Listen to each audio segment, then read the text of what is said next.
8th F Beats.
First off, for everybody here, Ranter, Matthew, happy to see both of you, but Ranter already said it, Matthew already said her part, but anyone listening to the VODs, anyone who comes in a bit late, personal happy birthday to my boy Darkside Ranter. Just one of the greatest human beings I've had the pleasure of knowing. So, we'll get right into it. Looks like it's going to be a quiet night, and that's alright. Nothing wrong with that. Fair warning to everybody. I don't know how dark the topics are going to get tonight. We are doing the friendship missions, and last time we talked to Glory about it, well, we got into topics of, you know, teens, cults. Not great stuff. So, just a fair warning. I don't remember who we're going for first, if it's Glory or Iger. Excuse me.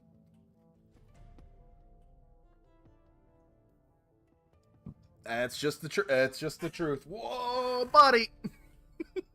Just the truth, Ranter. A young woman stands at the bar, smoking a cigarette. You've seen her face before. Lucky Strike, one of the mercenaries from Monica's files. A plume of blue-gray smoke spills from the corner of her mouth as she turns her attention to you. Hey. The distinctive circuit pattern tattoos that line her face shimmer and pulse with light. Need something? I don't believe we met. Name's Dapper. Oof, I don't think this is actually who we're supposed to be talking to quite yet. Yeah, I know who you are. Takes a drag on a cigarette. How you holding up, champ? Heard what happened to your boss. Happens. Still running in the shadows is a dangerous line of work. She smirks, then lets the smoke escape from the corner of her mouth. Don't I know it? So, you need something? Or are you just standing there staring? No, just passing through. Oh, here we are, over here. Iger! Okay. Looks like we're getting the lighter stuff out of the way first. And yes, when human trafficking is considered the lighter stuff... The dwarf has a distinctly Eurasian appearance. He stares up at Iger through almond-shaped eyes, the rest of his broad face dominated by strong Slavic features. He nods to himself and puts down his mug of soy calf. On the edge of the table, a plate of day-old pie cools in the haze of cigarette smoke. Oh, Iger? Been a long time. He taps a thumb on the rim of his coffee cup. Keep him busy? You could say that. Dapper, this is Bannock. He's a friend. Dwarf scoffs. Don't know if I'd go that far. Not personally, understand. If I were to start keeping friends, might call you one. But in my experience, friendship and obligation go hand in hand. Solitary life is cleaner. She smiles. Professional acquaintance, then. The dwarf nods. Better. Now let's get down to business, shall we? Let's. We need intel on the engineer. Where he's been staying, who he's working for, how long he's been in the shotgun nest. Whatever you got, we want it. He spears a hunk of pie with his fork, crams it into his mouth, and starts to chew. A moment later, he shrugs. I've had worse. And of course, I'll give you what I can, but I don't know much. I can point you in the right direction. That's all. Just tell us what you can. We'll handle the heavy lifting. The dwarf nods, then fumbles in his jacket pocket for something.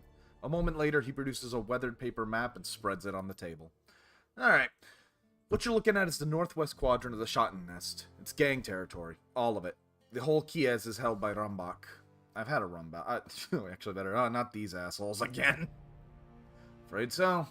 And by all accounts, they've gotten worse recently. The guy that filled the power vacuum when their last leader bit it is a real piece of work. He stabs a meaty finger down on the silhouette of the building. Anyway, this warehouse, right here, is Rambach HQ. That's where the engineer is staying. Wonderful. He's staying there, he must be arranging some kind of deal with them. That'd be the safe bet. And they haven't pulled their guns on him yet, so fair to assume negotiations are going well. I'm sure that I don't have to tell you this, but the last thing we need is an alliance between some foreign syndicate and Rambach. No good can come of that. Can't argue that. Now, I can't tell you who the engineer's working for. You'll have to ask about that yourself. But what I can do is make it easier for you to have a sit-down with him. Bannock reaches under the table and brings up a canvas bag. He places it in front of you and pushes it forward. Don't open that in here. There are people in this room who would kill you for what's in that bag. Kill them first. Alright, tough guy. I get it. You're whiz. Just do me a favor and keep the damn bag closed, alright? Tell us what you brought for us, Bannock. He lowers his voice to a soft whisper. You have to lean in to hear him clearly. What you're going to find in there is a gadget about the size of a water pistol. It has a rubberized grip and a trigger, good for one shot. Stun gun? No. He pauses for a minute, playing with his fork. Well, not really. For your purposes, you might as well think of it, though. The object in question here is a cyberware deactivator. I've had it shipped here, at great personal expense, from a supermax prison in the UCAS. He traces a twirl in the air with the fork. Wart, do me a favor. Iger whistles appreciatively. Normally, I would just, whistle. Fun fact about Dapper, he can't whistle. I cannot whistle. Closest I can get is kind of shrieking quietly.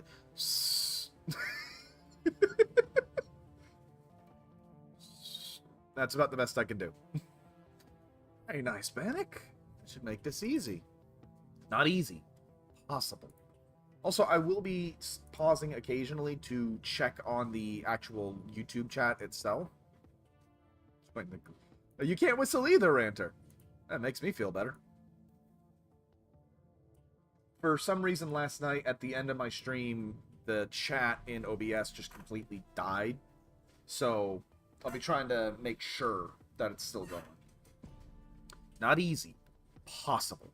I wouldn't be giving this to you if your job could be done without it. The engineer is rocking a Delta Grave Mood-by-Wire system. Unless you shut it down, there's no way in hell you're going to catch him. If we do shut it down, he'll be forced into a state of permanent seizure. He shrugs. Only until he gets the thing up and running again. Deactivated isn't the same as broken. The dwarf shovels another heaping forkful of pie into his mouth. He chews thoughtfully. Until then, his life will be a living hell, but I can think of worse things to use as a bargaining chip. Remember, you need to know who he works for. The more you can take him out of his comfort zone, the better. That's handy.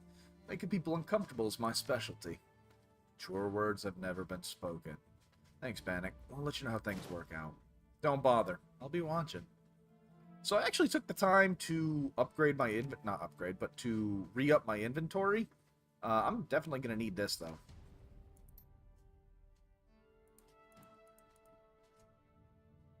Give him a good pet. Sit. Good boy.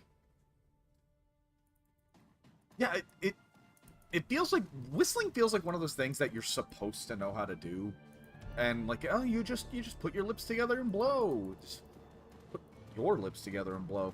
I tried. I say, closest I can get is that down. Alright, first things first. Iger, we're gonna go hunt down a Russian criminal.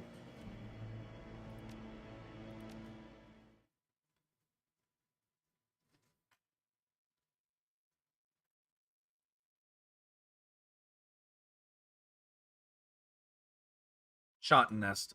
The Kiev's next door to the Crucible Bazaar. An object lesson in anarchy gone wrong. Violent gangs rule the streets here, trading territory to the roar of gunfire. The streets are a war. Hey, it's L.A. Sorry. I know, not cool, not cool. Especially because it'd be more accurate to say Detroit. As dangerous as Nest already is, it could be worse. The gangs are vicious, but disorganized. They pose little risk to their neighbors. With little more than a makeshift barricade and a few volunteers, the Crucible Bazaar has successfully insulated itself from the chaos of its neighboring Kievs. The engineer could change all that. He has to be stopped, and the F-State as a whole needs to be alerted to what his clients are trying to do. It's up to you and Iger to make sure that happens. I also upgraded my katana to an axe. Haven't upgraded my guns yet. We should be fine. As you near the edge of the Crucible Bazaar, the familiar piss and asphalt stench of the Nest crawls into your nostril and sticks to the back of your throat. The dilapidated husks of burned-out buildings loom above you, giving the place an air of menace. I was hoping I'd put this place behind me after that Humanist run. Yeah, I'm with you there. She wrinkles her nose. Funny thing is, Syndicate presence might actually help the Nest, in the short term at least. They'd clean up the streets if nothing else. Don't tell me you're changing your mind. Not for a second. A syndicate, any syndicate, in the Nest would be a disaster for the Crucible Bazaar. Let the people on the other side of the gate deal with their own problems. I won't allow my home to be endangered for their sake. Alright, so we are on the hunt, and we are already getting assholes. You again? Well, you ignored my warning last time, and you ain't dead, so I guess you can handle yourself. Run through a Surgedge. Alright, hey, cool. Pleasure doing business with you.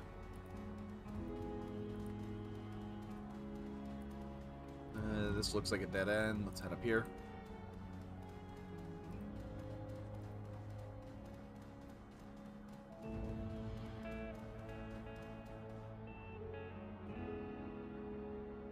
See, now I am a... That's not a hot take. I don't think that's a hot take, Ranter.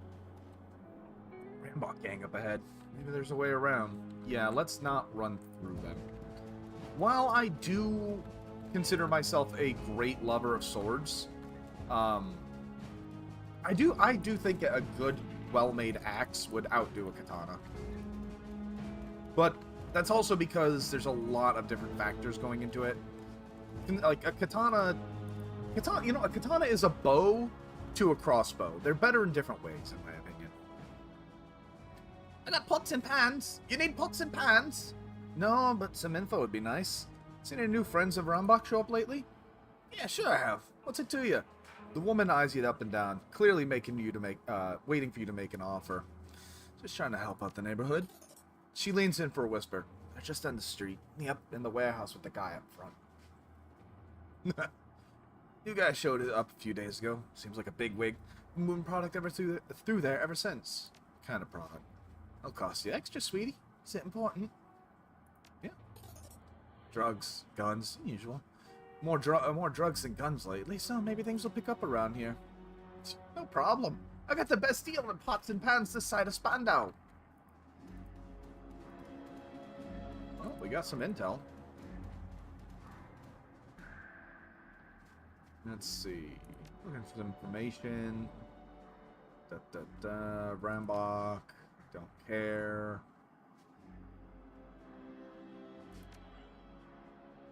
Alright, I'm out of here.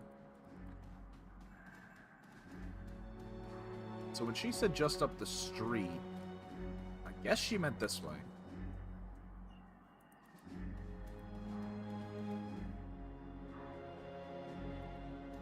It's the only way I can really figure. It is definitely an elegant weapon. I caught the Star Wars reference, don't worry. The older years ago I would have agreed with you, Rancher, but the older I get, the farther I go towards Western equipment. I've always loved a longsword over a katana, but axes, they have their uses, you know.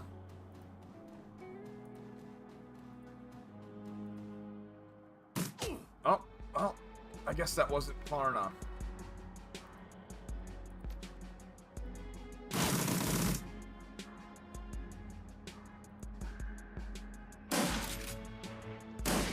I don't know how these guys aren't hearing that, but...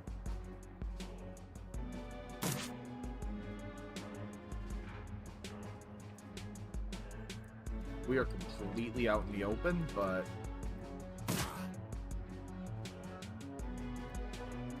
Music's kind of bumping right now. Oh, now they heard it.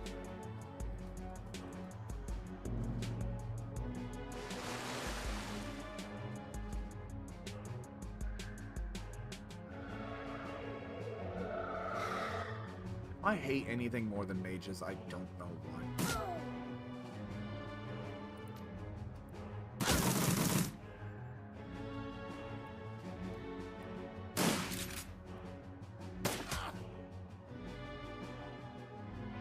How are we getting lit up by some scrubs like this? God damn. I am ashamed of myself.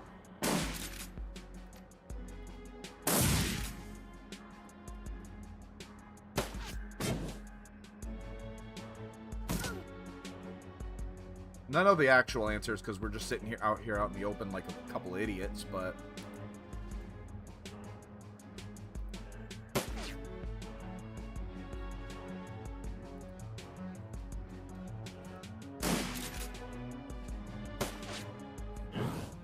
We're also just not having any luck. So, I've been thinking about what comes next, right? Ollie! Welcome. Iger, please, sweetie. Darling.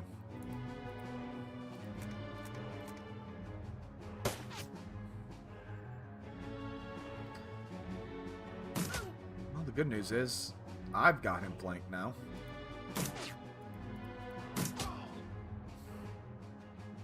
Yeah, I've been thinking about what's coming next. I'm thinking about heading back to the PlayStation 1 for my next game.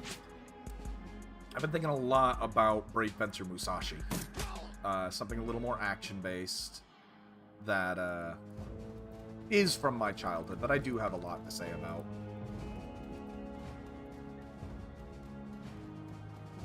This is going to wind up not even being the right way, isn't it? Yep, that was completely pointless.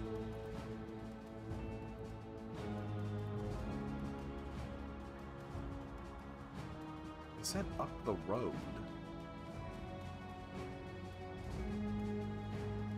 They mean up here? I don't see any way up there.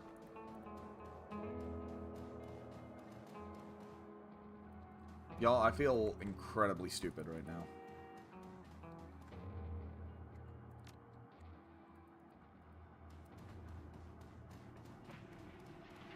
But at least that means we can explore the area now with impunity.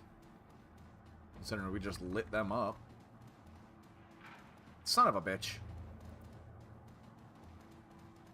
Azteca logo here.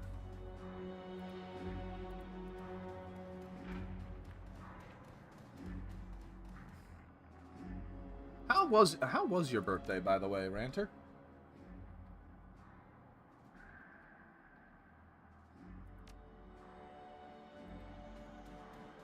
So we can either blow it open and alert every single person in the area that we're coming. Try and find the code.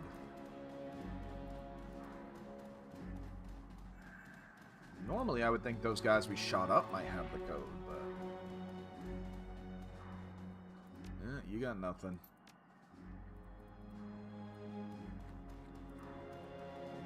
We already asked pots and pans.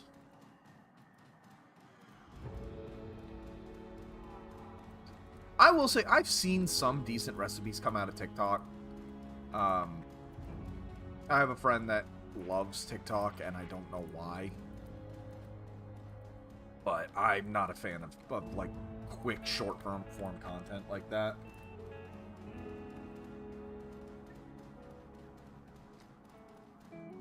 Ugh, yeah, I remember. Still... as long as you got good people around, you know?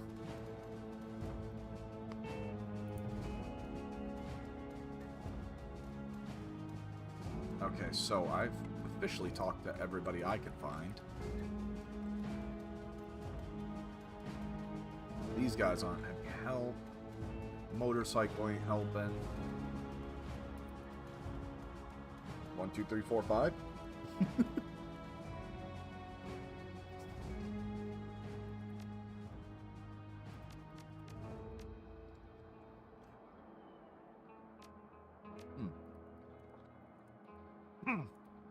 Looks like some people are actually listening to tech tips.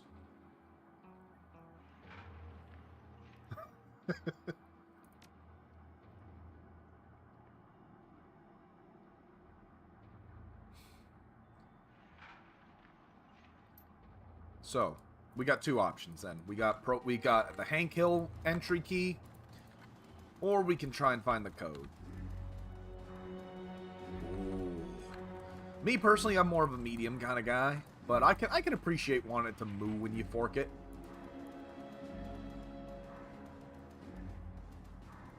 What do we have here? I said pick up, please. Thank you. That is drugs. To the stash it goes.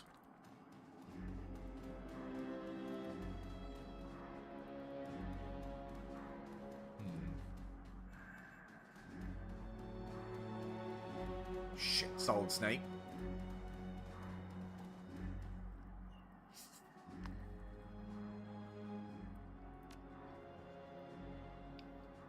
we'll leave it. How many creds can a homeless dude realistically have, you know?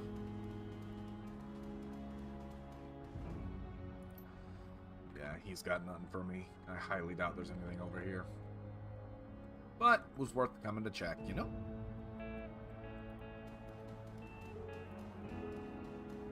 Look, if there's one thing you learn in situations like Shadowrun, it's to make friends with the Invisibles, you know?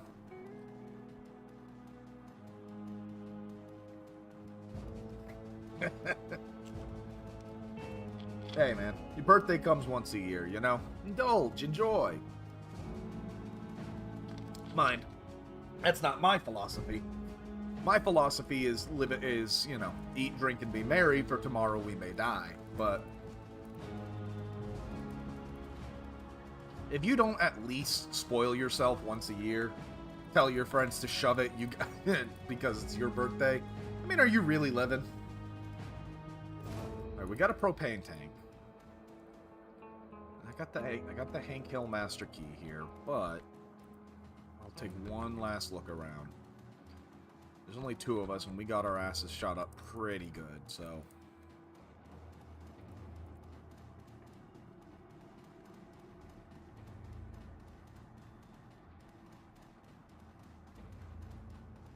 But I do not see a way to learn code.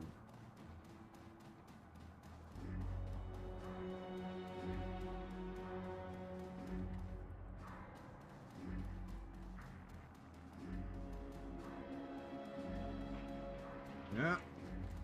Alrighty. Whoa. Alright, Fearless Leader. There isn't anything subtle about what we're going to do, and I mean that. They're going to hear this explosion back in the Chris Bazaar. That means when this thing goes off, it's go time. We need to get to the engineer before he slips away. If we lose him, we won't find him again.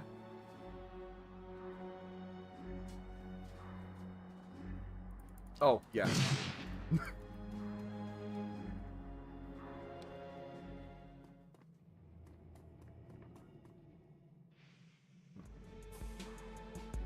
Alright, where's our man? There he is. Honestly, there ain't nothing wrong with that. Like you said, as long as you admit it, you know? It's the... I don't know. I'm sorry to hear, though, Ollie, though. That sucks.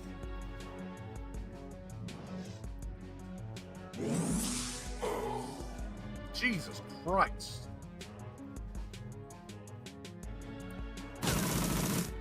Not having a good day today.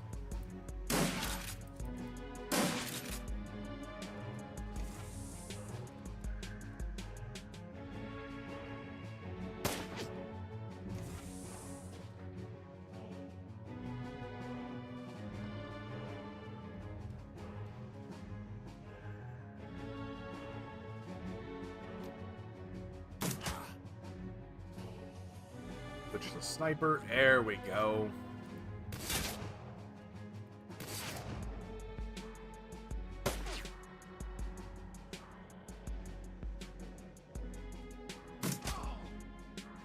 I think everyone deserves to be spoiled at least every once in a while, you know? Like I said, eat, drink, and be merry. There's nothing wrong with living your life to the fullest and enjoying every day of it. The only problem comes in when you expect others to finance it, you know?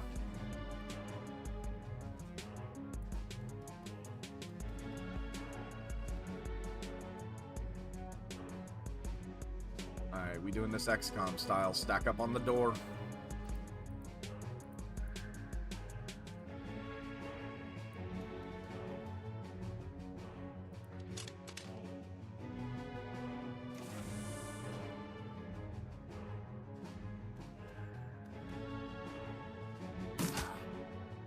Jesus, I am just eating damage tonight.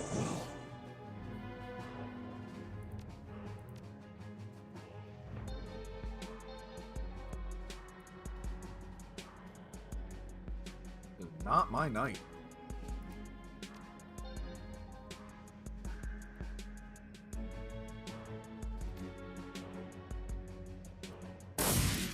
Really, Iger? We gonna have to do the Mushu. She was 3 feet in front of you.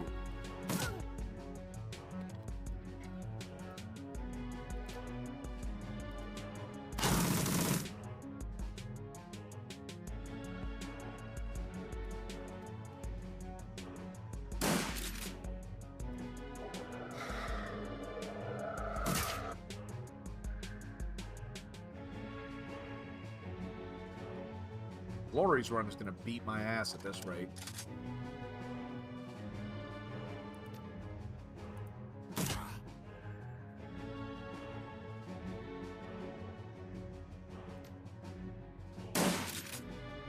Let's go ahead and take out our knee while we're at it. Or you can miss again.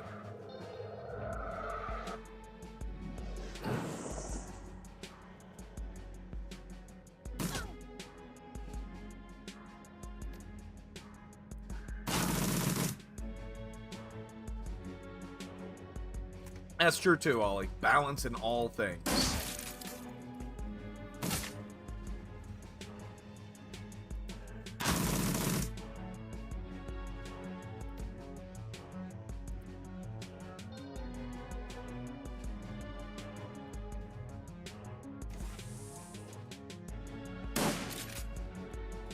Oh, that was a mistake, sir.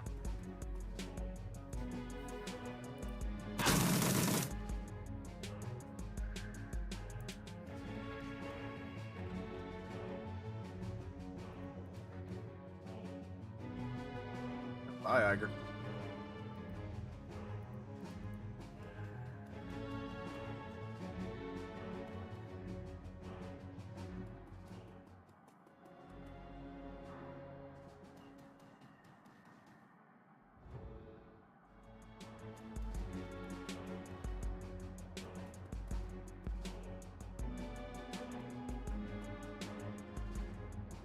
God damn, how am I supposed to...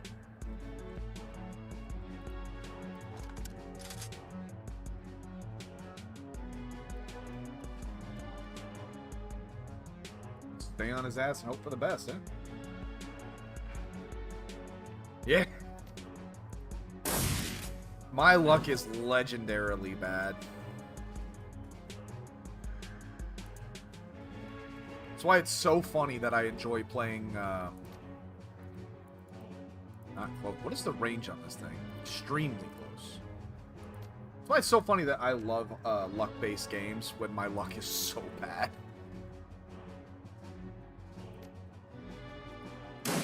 There we go. Slow his ass down a bit. Really? Come on. One turn without being crit, please. Just one.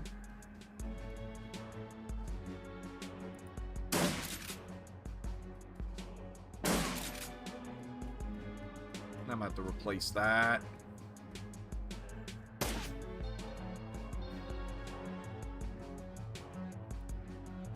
Alright, this is close.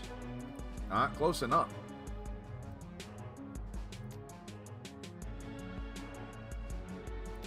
Nah, just keep on after him.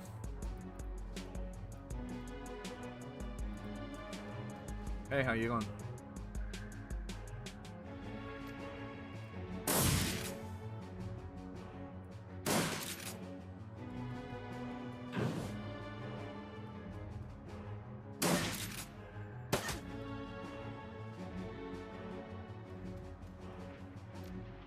Oh, come off it.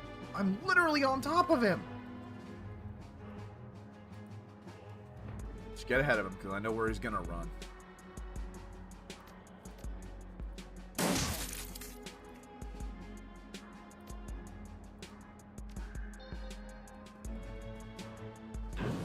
There we go.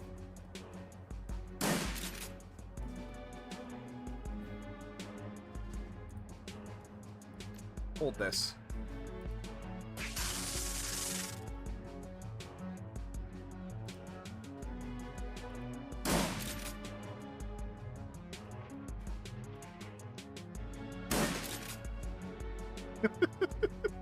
Look, if you're not having fun, then why even bother, eh, Ollie? Let me drag this guy back to the warehouse. We're gonna find out what he knows.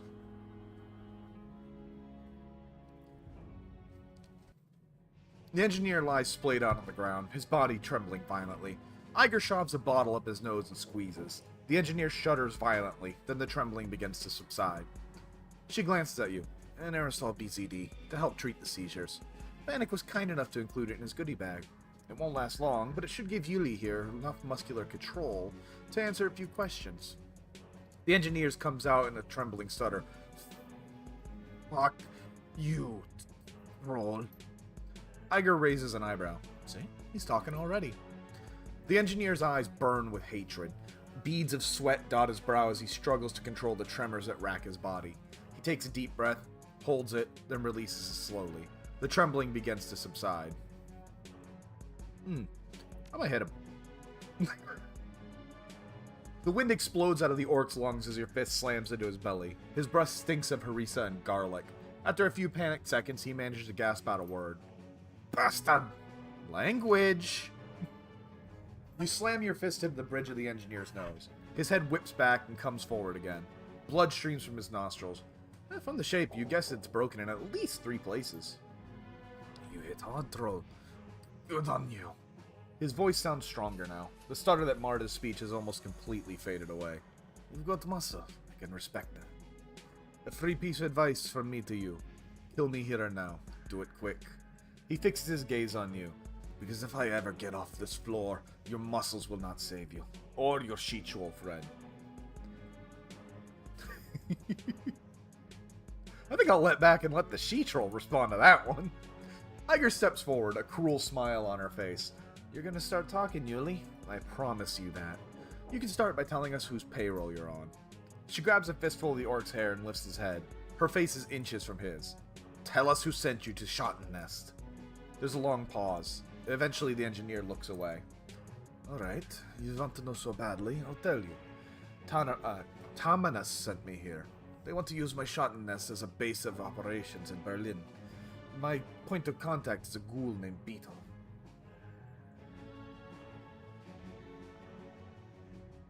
He isn't bait, because how can an alligator be bait?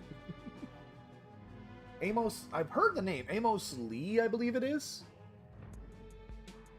Adjust my monitor here a little bit. Honestly, I love lizard folk. And yeah, I'm biased because reptile, but lizard folk are just fun to play. He leans forward and locks eyes with Iger. There, you've got your intel. Now set me free or kill me. Yuli. She leans back, shaking her head. You wouldn't roll over an employer this easy. Your rep tells me that much. He raises his eyes in a look of mock astonishment. No? Iger's right. You're jerking us around. You wanted a name, I gave you a name. Want more, I can give you those 2. I can name you 100 clients who'd love a piece of the Schottenest. How do you intend to determine who would really send me? I got a couple ideas. The engineer smirks. You could try beating the truth out of me. You could try cutting me. Get creative with the pliers if you like. Every time you hurt me, I'll give you a different name. Torture me or don't, it'll all end the same way. I'll be dead and you'll know nothing for certain. My clients will move on ahead of schedule. Cooperate? Maybe it doesn't have to end this way. Maybe you get out of here alive. He snorts. You think I'm delusional, man? I'm already dead. The she-troll beside you is going to put a bullet in my brain as soon as she gets what I want. Just look at her. Take a long look at that ugly troll face. She's just aching to put me in the ground. Iger's hands bunch into fists. She's still smiling, but you can feel the heat of hatred behind her eyes. You've got bigger You've got bigger issues to worry about than my face, Yuli. If you don't start telling me what I want to hear in the next 30 seconds, this is going to get messy. In the immortal words of the Sabbat in Vampire the Masquerade, those of you in the front row will get wet. I know that look, Yuli. I'd start talking if I were... The engineer cuts you off. A perverse smile has spread itself across his face. You know, Iger. He takes his time pronouncing the name, savors it. I'd like to tell you a story. We share so much history, you and I. Iger says nothing, but her eyes narrow. The engineer continues, his grin broadening. This is a funny story. A story about your time in the KSK. A story about futility. I could tell you all the many lives you've touched, and how the syndicates touched them again afterwards. Would you like that? There's a long pause. Eventually, Iger turns to face you. Dapper, do me a favor. Sweep the building for intel. Anything we might have missed on the way in. Iger, I don't know if that's a good idea. It's necessary, Dapper. She shoots a disgusted glance at her captive. And I won't let this twisted little prick chase me out of the room. He can tell me whatever story he likes. Feels like he's trying to get under your skin, and we can't afford to kill him before we get the truth. Don't worry about me. Everything's alright on my end. But this asshole is right on one thing. We aren't going to solve this on the room alone. Or on his word alone. Agreed. I don't think we can beat the answer out of him either. No, of course not.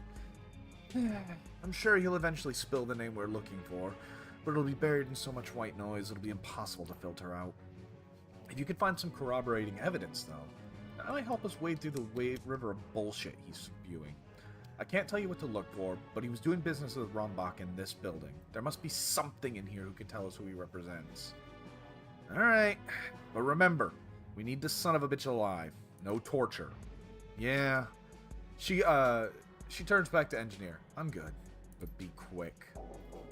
Alright, let's take a peek around, shall we? And this door was locked when we first came in here, so... Knock, knock. We got a body.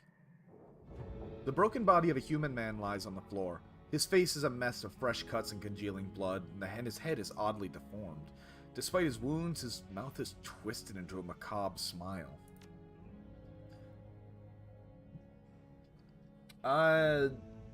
Ollie, I don't even need to tell you I don't get the reference. I'm comfortable in under my rock. Judging by the shape of the ganger's head, you'd guess that his skull has been fractured at least 3 places. The center of his forehead is particularly gruesome. It looks soft, as though the skin were stretched like a tent between shards of broken bone. Looking up, you see a great smear of gore on the door of the room you found him in. Implications are clear. This man bashed his own head in trying to get out, and he did so with a smile on his face. His hands are badly broken, too. You've seen these sort of injuries in bare-knuckle fist fights, but never anything this severe. This man punched something hard, and went on punching until his hands were reduced to useless slabs of meat. That sounds bad.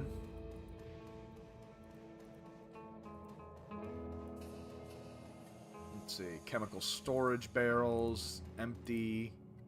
Courier drones, melted and empty. Oh.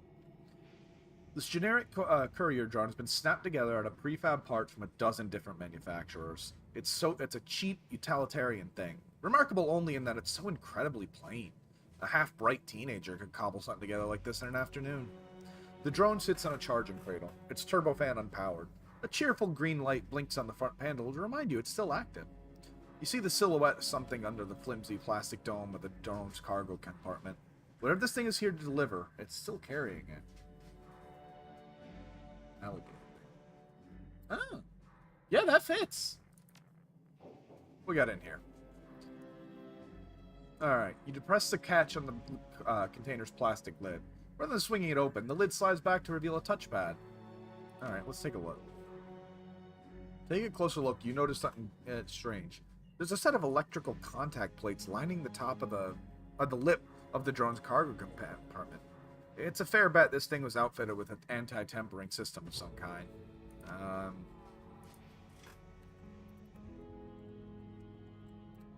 Yeah, I didn't think so. We're not smashing it. Much as I have the Troll Master Key, I get the feeling smashing it's just gonna hurt us more.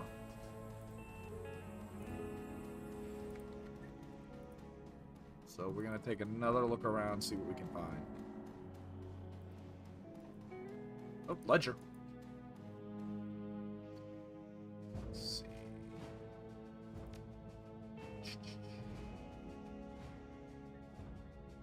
The pages are filled to overflowing with handwritten text. You don't recognize the languages, but judging by the accent marks, you'd guess it's Scandinavian. While you can't read it, the arrangement of text tells you the ledger is primarily being used as an address book. Hey, Jay, welcome home. Oh. Okay.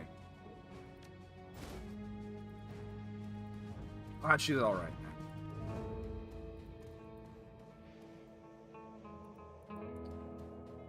No one here is forklift certified. So, didn't see any clues. Let's have a chat. As you approach, you can see most of the engineer's chest is sheeted with blood. Most of it seems to be streaming from his nose, which has been crushed into a wad of bloody meat. Iger turns to face you. Her bunched fists are dripping red. Find anything? She speaks to you through clenched teeth. Her voice sounds strained and her cheeks are flushed. Have fun? I'm not doing this for fun. I'm doing this because he deserves it. If you know half of what this bastard had done, if you'd heard the things he just told me, you'd do the same. Yeah, maybe so. But you're on the edge and I need you calm. Beating on him isn't helping. She pauses, then turns away. Just tell me what you found. Yes, please. The engineer's voice is thick and wet. He smiles through a set of gore-streaked teeth. Enlighten us. Found this ledger, but I don't recognize the language. Looks Scandinavian. Iger leafs through the journal, quickly flipping through the soy-cast stained pages. Norwegian, maybe. But I'm thinking this is written in Bokmal. She frowns. I can't read it, but it looks like a shipping manifest. Something like that. There's a lot of addresses in here. She rifles through the pages, flipping the cheap paper with her thumbnail. Looks like addresses all the way through. Some are annotated, but I don't see any names. 2/3 of the way through the book, she stops short. Find something interesting? Wordlessly, she turns the journal around. At the top of the page, written in a different hand, is a single word. It's written in English, but you can understand it all the same. Wednesday. She nods. Yeah, not particularly helpful without a full date, but I guess it's something. Of course, Wednesday might not refer to something to a day a week at all. It could be code for something. Taken out of context, it's impossible to say. What do you make? This should be good. Iger ignores him. Her gaze remains fixed on the book. It might be nothing. Or it might mean he's back in bed with the Lobachgutsi syndicate. The engineer holds his silence. I'm not even going to bother. Find anything else? We need to be sure about this before moving forward. Give me a second. Let's see if that code works.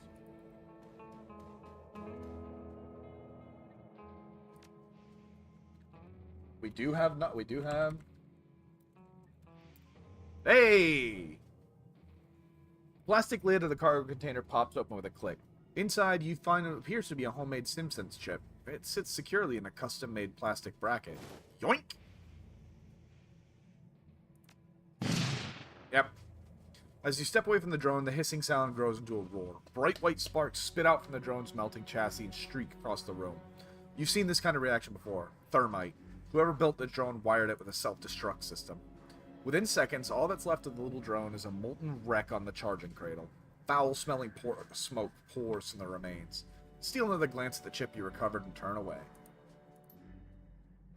Glad to have you back, Jay. Hope we can help you relax a bit with some of the darkest missions in the game.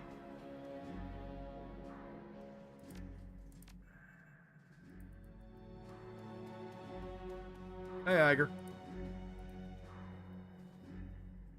Find anything else? There's a pair of courier drones in the other room. No marking. Look custom built. One of them slagged, but the other one had this in its storage compartment. When you produce the chip, the engineer's widens slightly. He turns his head and coughs rack his body. Interesting. This means something to you, Yuli. Iger takes the chip from you and holds it by the light. No identifying markings. I've seen enough BTLs in my time to know when I see one, but this is different. It's been modified somehow. BTLs, for those who don't know, are short for Better Than Life chips. If you're a fan of Cyberpunk, they are the pizza in the hospital. Wish the hospital I stayed at last had pizza. Anyway, BTLs are essentially the brain dances from Cyberpunk. They store memories of senses and feelings of whatever you put on them. However, usually they're cranked up to 11, which is where they get the name BTL, aka Better Than Life.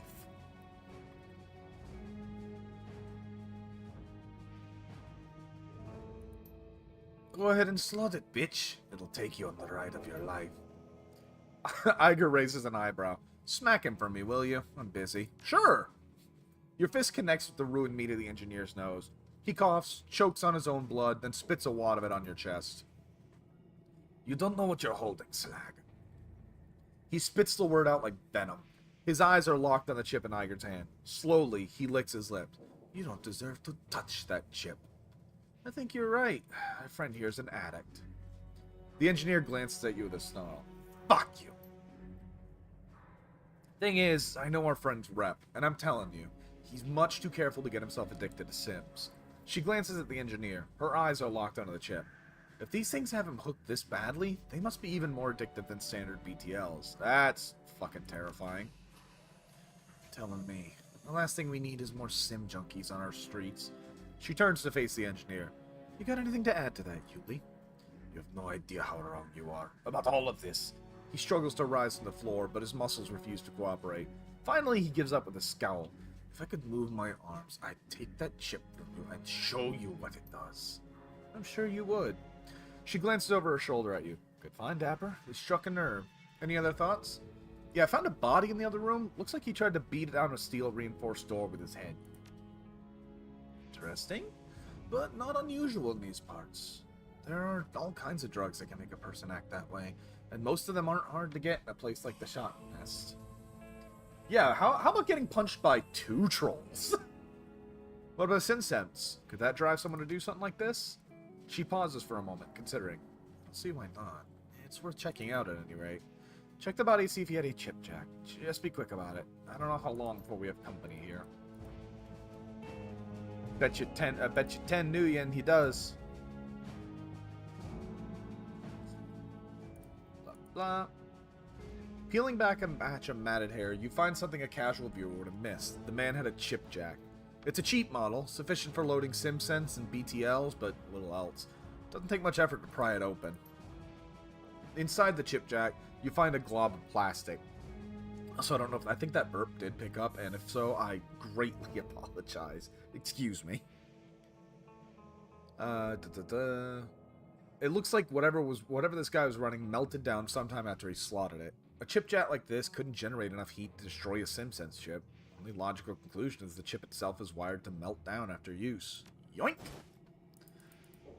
So how about we slot that into this little bitch's head? The engineer's eyes remain locked on the chip. His face has gone pallid white, and his shirt is drenched with sweat. His eyes bulge and his breathing is heavy. Iger glances up at the man from the manic captive and looks you in the eye. Find what you're looking for. Yeah, I pried open his chip jack and found a blob of melted plastic. Still warm. We call that culinary Russian roulette, Ranter. You might get some amazing gas station sushi. You also might wind up curled up in the fetal position on your bathroom floor for 3 days.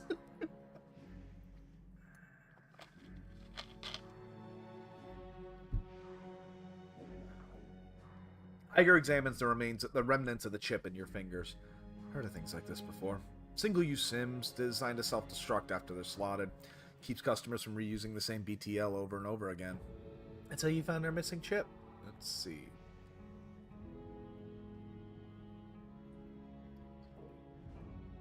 Agree.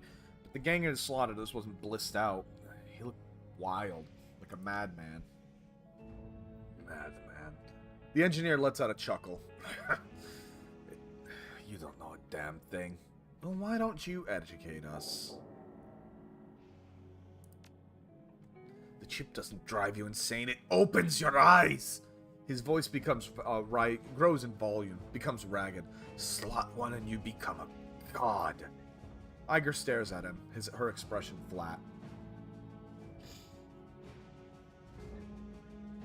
The engineer sneers.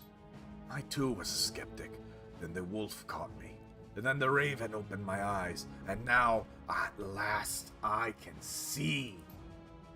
Suddenly he lurches forward. Every muscle in his body goes tight and the cord stands out on the neck. Give me the chip! It was promised to me. I need it! I would actually yell that, but it is 10 p.m. and I am in an apartment facing my wall. So, maybe in a few months when we're at the trailer. Tell us who you're working for and it's all yours. The engineer spits out a mouthful of blood. It hits the floor with a sickening splat. He grinds his teeth and snarls out a single word. Winter night. There's a moment of silence. Finally, Iger speaks. Never heard of him. Of course you haven't, bitch. If you had, you'd already be dead. They don't leave loose ends. His body begins to tremble. Looks like the drugs are wearing off. They have the money, she troll. Money and influence enough to put syndicates to shame. Even I can't say how much, but I do know that what I've seen is just the tip of the spear. Alright. Say what you're telling us the truth. Some kind of secret society's behind this. What do they want with the shot nest? They do not tell me these things. All I know is they want us to store things here. Crates, boxes, shipped in from all over. No cargo inspections, and no traces back to them. What are they shipping in? Weapons, drugs, more of these BTLs? He eyes her incredulously. You think I asked them? It's not my place to know. All that I know is what was promised to me. Give me the chip! His voice comes out in a shivering screech. You promised! He promised you the chip. Iger smiles at the engineer. Slowly, she pulls a knife from her belt. Its serrated edge glints in the light. Oop. I, on the other hand, didn't offer you a goddamn thing. She got you there. Iger leans in to look the engineer in the eye. She grins. Goodbye, Yuli. She plunges the blade into the engineer's throat. The orc lets out a startled gurgling sound, thrashes, and dies. Iger whips her hand clean and looks up, the expression of grim satisfaction on her face. Well, that takes care of that. Thanks for the assist, fearless leader. No problem, but we're not done yet. Still gotta deal with Winter Night. Can't do it, fearless leader. What you're suggesting is beyond the scope of our capabilities. I don't have any contacts in Norway. We wouldn't even know where to begin looking for Winter Night, and if we found them, what then? The two of us aren't going to stop an international conspiracy on our own. We're good, but we're not that good. Fair point. Let's head back to the F. We'll let the F state handle it. Good call. Now, now there's just one more thing I want to do before we head back home. She gestures at the engineer's lifeless body. We still need to search the bastard. Who knows? Maybe he has some additional evidence on him. Or in him. Could be he has hardware storage. Won't know till we go digging. Let's get this shit over with. Time passes. The job is long and unpleasant, but eventually you find something. A hidden storage compartment of one of the engineer's cyber arms. Deactivated as the cyberware is, it takes some prying to get it open, but Iger leans in and puts some muscle into it. With a metallic snapping sound, the compartment yawns open. Iger reaches in and pulls out a cylindrical object about the size of a beer can. She inspects it and a smile creeps across her face. The hell is that? Yeah, that is a good question. Actually, come to think about it, I don't think I played Insane Trilogy yet. I think I own it. She holds up an object for your inspection. This, my friend, is a pulse grenade. Last I heard, the Russian military were developing these crowd dispersal devices, but that was years ago. Seems like Yuli kept a memento of his time in the Spetsnaz. She examines the grenade with a critical eye. Typical Russian engineering. Clunky, but functional. If I took this thing apart, I bet I could figure out how they're made. Anything else in there? She dips her hand into the secret compartment one more time. No, not that I can... Without warning, the engineer's cyberarms begin to twitch. His body bucks convulsively while his dead eyes stare straight ahead. Iger snatches her hand back and steps backwards. What the hell? Well... The engineer's body surges forward, a violent convulsive motion. His eyes bulge out of his skull, and then his chest evaporates in a spray of light. As you watch, the chemical fire that rages from the engineer's body blackens his flesh, and spit spark across the room. Same reaction you saw when the drone went out. A thermite reaction. Employers. Winter Night. They must have implanted that thing in him. Staff. Willing to bet if he had used the cyberware deactivator on him, he'd have gone up before he had a chance to spill any names. If you're looking for further proof, I think that was it. Yeah, looks that way. Let's go. People need to know about this. And with that, we have finished Iger's loyalty mission. I do like Crash, but I kind of I grew up with it, if you get what I'm trying to say. not any, like, specifically mega fan. I was way more on Spyro, obviously. The U-Bahn whisked you back towards the cruise bazaar, Iger standing by your side. The image of the engineer's body disintegrating to flame replays itself over and over in your mind. The bright flash, the shower of sparks, the overpowering stench of sizzling meat. A blue-green afterimage hangs suspended in the center of your field of vision and refuses to be blinked away. From what Iger told you, the engineer was a menace, an international criminal at the top of his game. And as you watched, he was consumed from within by a device that marked him as disposable. The rattle of your U-Bahn car coming to a halt shakes you from your reverie. You're home.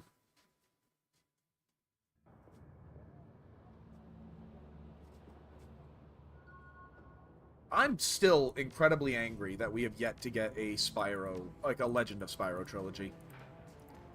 Hey, Iger leveled up. We're just going to upgrade our gun. Passives are always better. Electrocore, AoE. Ooh. So, bigger or cheaper? I'll take cheaper. Glory. Ooh, adrenal pump to get a free revive. Take that. And increase your cyber deck. You have one job, Blitz. Alright, now take the van to Harrow's compound. Where is the van?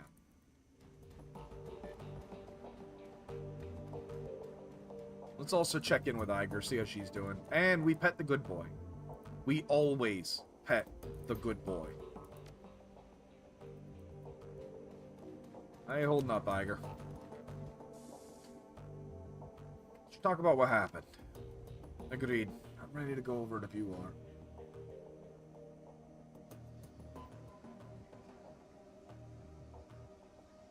Oh, God. Ranter. Oh, God. Hun? You know what I'm thinking? We need to do a crossover at some point, baby. She nods. Agreed. I'm ready to go over it if you are. So the engineer was working for a secret society. Wasn't expecting that. Neither was I. She frowns. Part of me is still having trouble believing it, but it's true. Yuli wasn't lying. I could see it in his eyes. You been able to do any digging on Winter Night? No, there just isn't much reliable information out there. Whoever these guys are, they're very good at information control. None of my contacts could find anything but rumor and conjecture, and most of that was too crazy. A little of both, Jay. And yeah, hun, but we can still, comment on it. A little of both, though, Jay. Essentially, like, what I did was I waited until I got right before the mission to give Alice her money, and then I just went through all their dialogue. Also, to explain... I'll take a... Iger, you can wait for a second. To explain the Legend of Spyro trilogy, essentially, it was after... You say that, Ollie. So, the original Spyro, you had the trilogy, of course, Spyro 1 through 3. Hey, I ain't complaining. Iger can side-eye me all she wants. Yeah, you had the Legend of... Well, third is co-op, Ranter. It is two-player. But the classic Spyro, you had Spyro 1 through 3, I think, and Mav can correct me on this, because she played more of classic than I did. Year of the Dragonfly, Enter the Hero... No, Enter the Dragonfly, Year of the Hero. They had a bunch of, like, kind of trash games, if I'm going to be honest with you, where they kind of were just keeping the name going just to do it. After a while, though, people kind of got sick of it, and they decided to reboot the franchise, as you do. But they didn't just remake the first game, like we did the Ignited trilogy.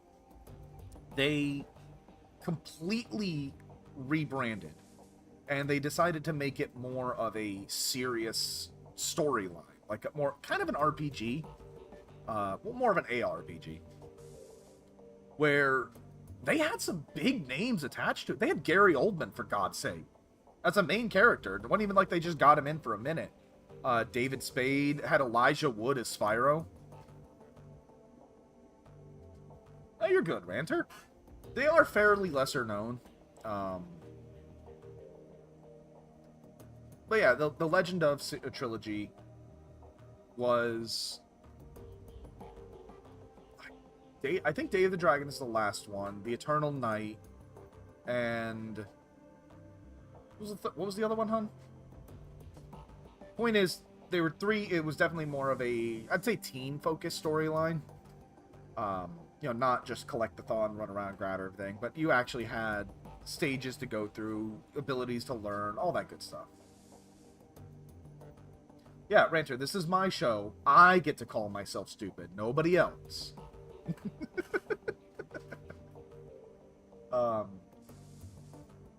This is the reason that me and Math will always have a bad taste in our mouth at Toys for Bob. Because Toys for Bob came up with the idea of Skylanders, and if I recall, were the first ones to do the Toys to Life thing. But they didn't feel confident enough. Yeah. Just imagine this troll just turns around and starts talking to nobody. But Toys for Bob didn't feel confident enough to launch a new series. So what they did was they labeled it as Spyro's Skylanders. And of course, that took off because it is a, admittedly, genius marketing ploy. But, New Beginning, Eternal Night, Dawn of the Dragons. Thank you, hon. But, because Skylanders took off so much, Activision basically said, alright, Legend of Spyro's dead. So, the movie we were making, cancel it. Dead. Gone. The fourth game in the series we were making, cancel it. Gone. And all we got was Skylanders. So, and me and Math aren't huge fans of Skylanders. I've played it. It's alright. If it didn't have the Toys to Life aspect, it would be completely unremarkable. But yeah, so me and Math will always kind of have a bad taste in our mouth about that. So, there you go. That's our history with Spyro. But the Legend of Spyro games, me and her actually did bond over. Not as much as Final Fantasy VII, admittedly, but... 1 and 2 are single player, but then the third game is entirely co-op. Because it was made in that era where everything was co-op. But it actually worked out really well. Anywho. No, there just isn't much reliable information out there. Whoever these... Yeah, blah, blah, blah, blah. That's right. How crazy are we talking? Completely insane. Stories about magical nukes in the end of the world, Fenris shamans, Ragnarok, that kind of thing. Like I said, nuts. There's a lot of crazy things in this world. Doesn't mean they're not real. She nods slowly. There are. And no, it doesn't. But this is just far too out there. This is just too far out for me to accept. Far more likely they release these stories to themselves to throw people off of whatever they're doing. Anyway, we stopped them cold and shot in nest. Whatever their business, whatever it was going to be, whatever was going to be in those crates that Engineer would have shipped out there, it's not our problem anymore. The Chris Bazaar is safe. On that front, at least. And we got you to thank for that. And you. Don't downplay what you did back there. Anyway, we shouldn't let it go to our heads. We still have a dragon to worry about. When I left that room to search for clues, the Engineer told you something. Something that pushed you over the edge. Her eyes narrow. That son of a bitch said a lot of things. What of it?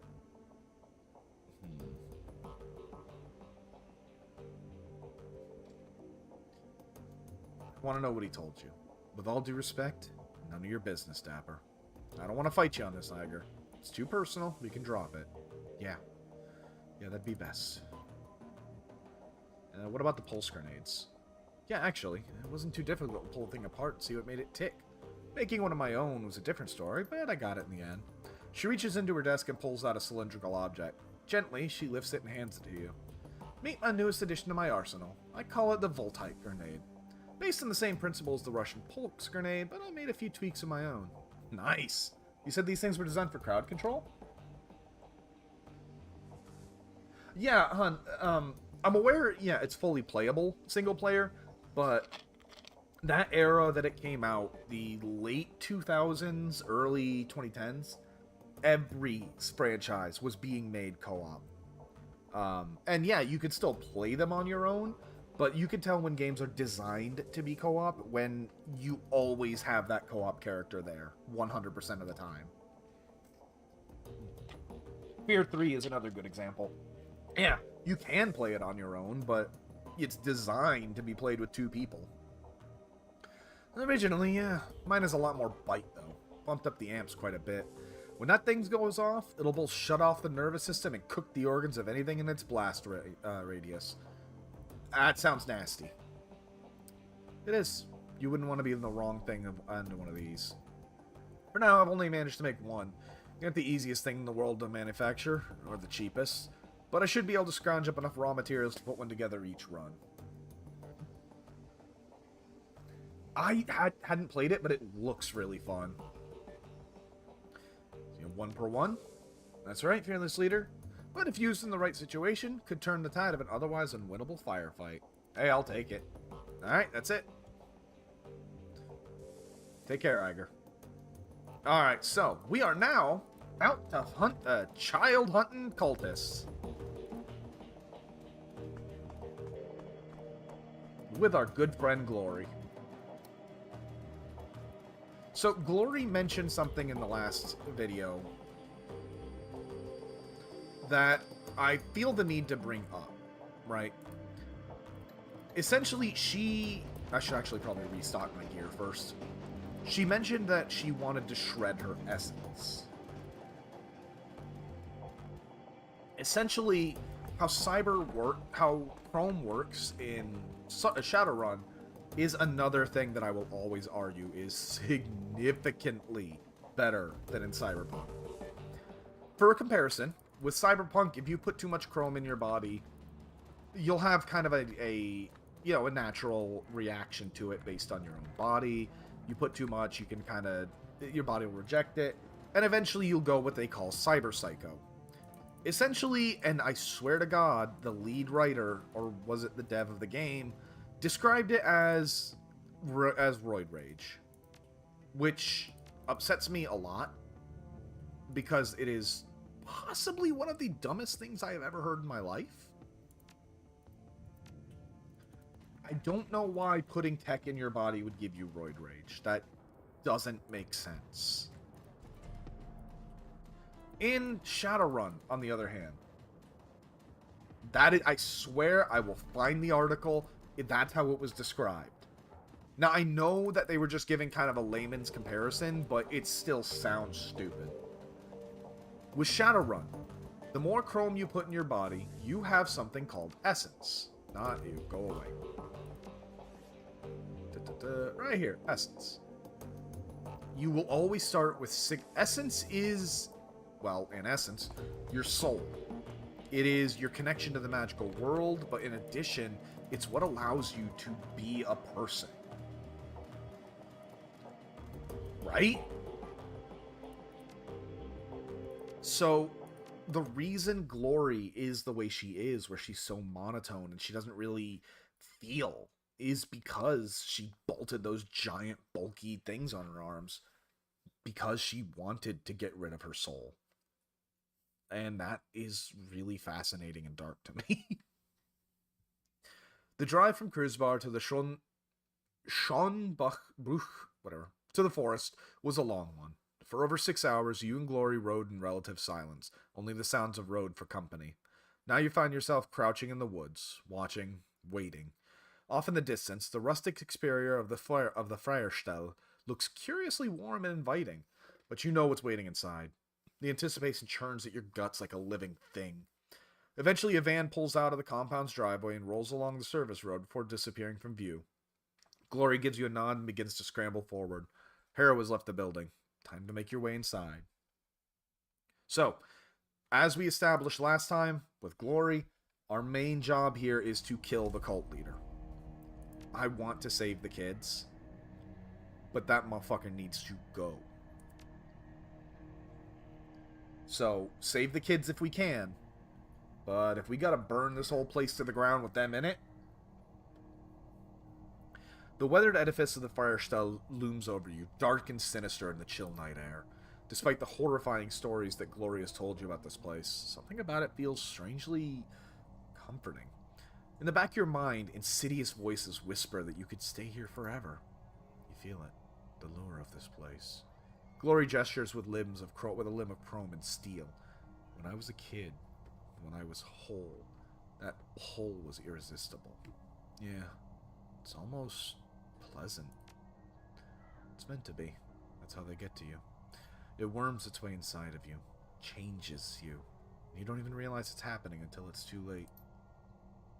She looks at you, and her eyes are dark. When she speaks again, her voice is quiet but steady. You're going to see some terrible things here, Dapper. Firestell exists to prey on the young, and we're going to have to come face to face with that. Are you sure you're prepared for this? When you say the young, how young do you mean? I need to know what we're walking into. Teenagers, mostly. 16 through 18, though there is the rare exception. Young enough? Nah, not that young, then. Not children. There was a time when Harrow played with the luring younger children here, but he found them to be more trouble than they were worth. The younger the child, the more likely someone might come looking for them. Best to stick with the lost, desperate souls who've already spent years on the streets, the cast-off that nobody cares about. Lord knows there's enough of them out there. So I'll ask you again, are you ready for this? I need an honest answer. Ready as I'm gonna be.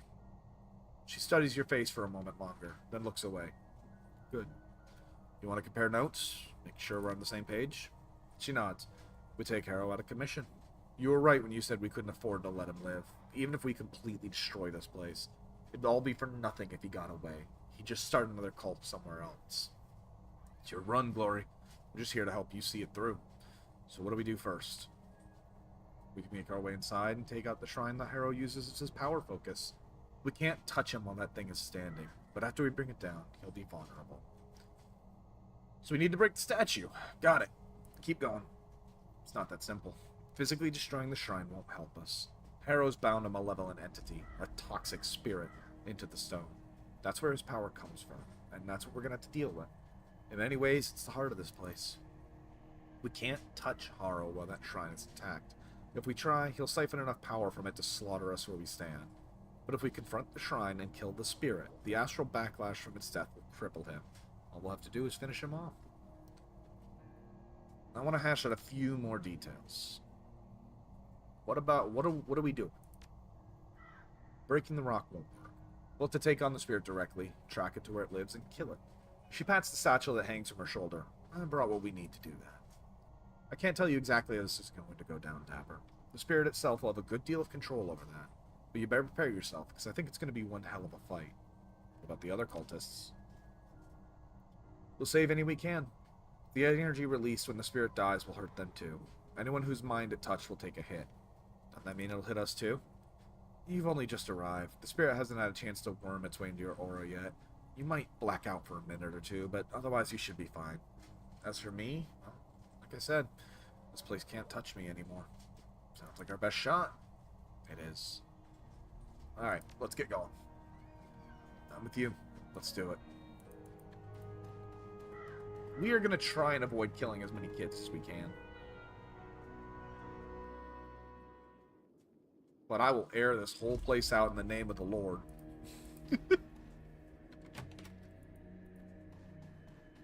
The worst part is, if you look at this place, it really does look comfy. The doorway shimmers with a faint red light. As you approach the door, you feel a squirming sensation in the back of your skull. You mean all of them? Honestly, you could probably make a Bateman just with the Corpo Kid background. Your limbs begin to tingle and feel heavy. The closer you come to the doorway, the more of a struggle it is to continue moving forward. It feels as though the strength is being sapped from your body. Right. The shrine room is through there, but this barrier wasn't here before. Harrow must have warded the doorway after I ran. How do we get through? Ward's a lock? There must be a key. Back when I helped Harrow win this place, he and I were the only ones allowed in the shrine room. So we looked for whoever has taken my place. That's where the key will be. He'll be a girl. Hara will never take a male as a second. Wouldn't want the competition. And her hair will be fire red. It's a sort of insignia of rank within the cult. Girl with red hair. Got it.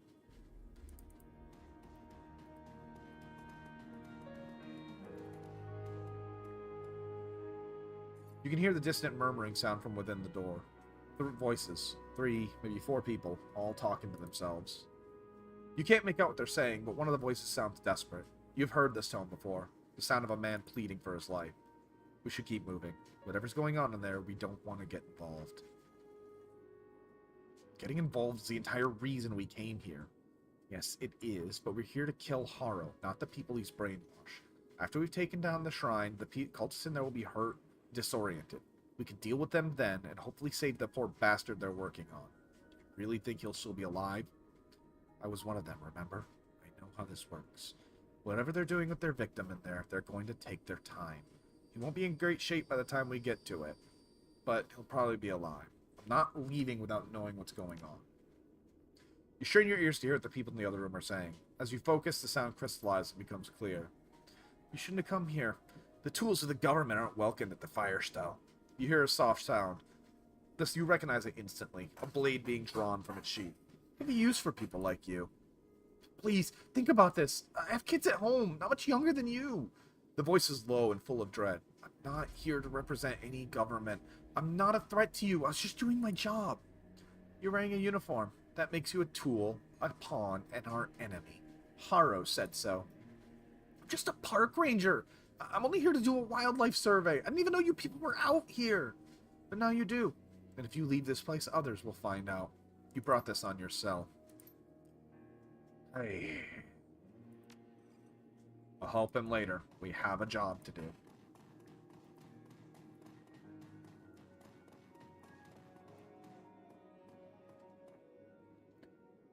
You hear voices speaking in low tones through the wood of the door. You can't make out the words, but the regular choruses of rough laughter tell you the people on the other side are enjoying themselves. These voices belong to Haro's acolytes. They'll have some magic training, and they like hurting people. You open that door, and we're going to have a fight on our hands. We're looking for the key to get past the wards. Could they be in there? Yes, it's a definite possibility. When I was Haro's second, I practically lived in that room. What is it? A dorm? Lounge? Yes, you could call it that. A special place for Haro's inner circle. The acolytes, the bait girls, and Haro's wives. Marta and I used to spend a lot of time in there. We're going in!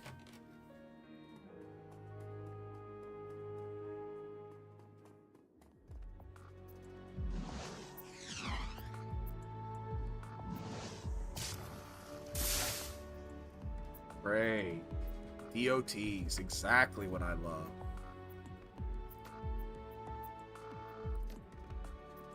Take the hit. Glory, adrenal up and get your ass in there.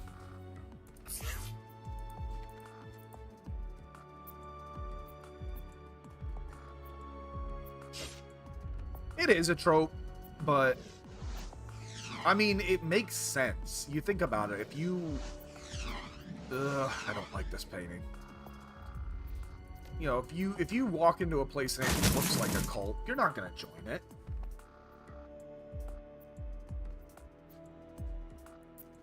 Finish her off, Glory.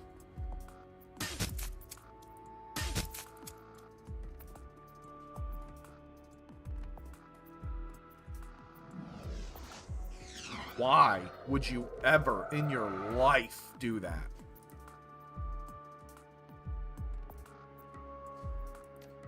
I don't know how thrusting an axe works, but chop.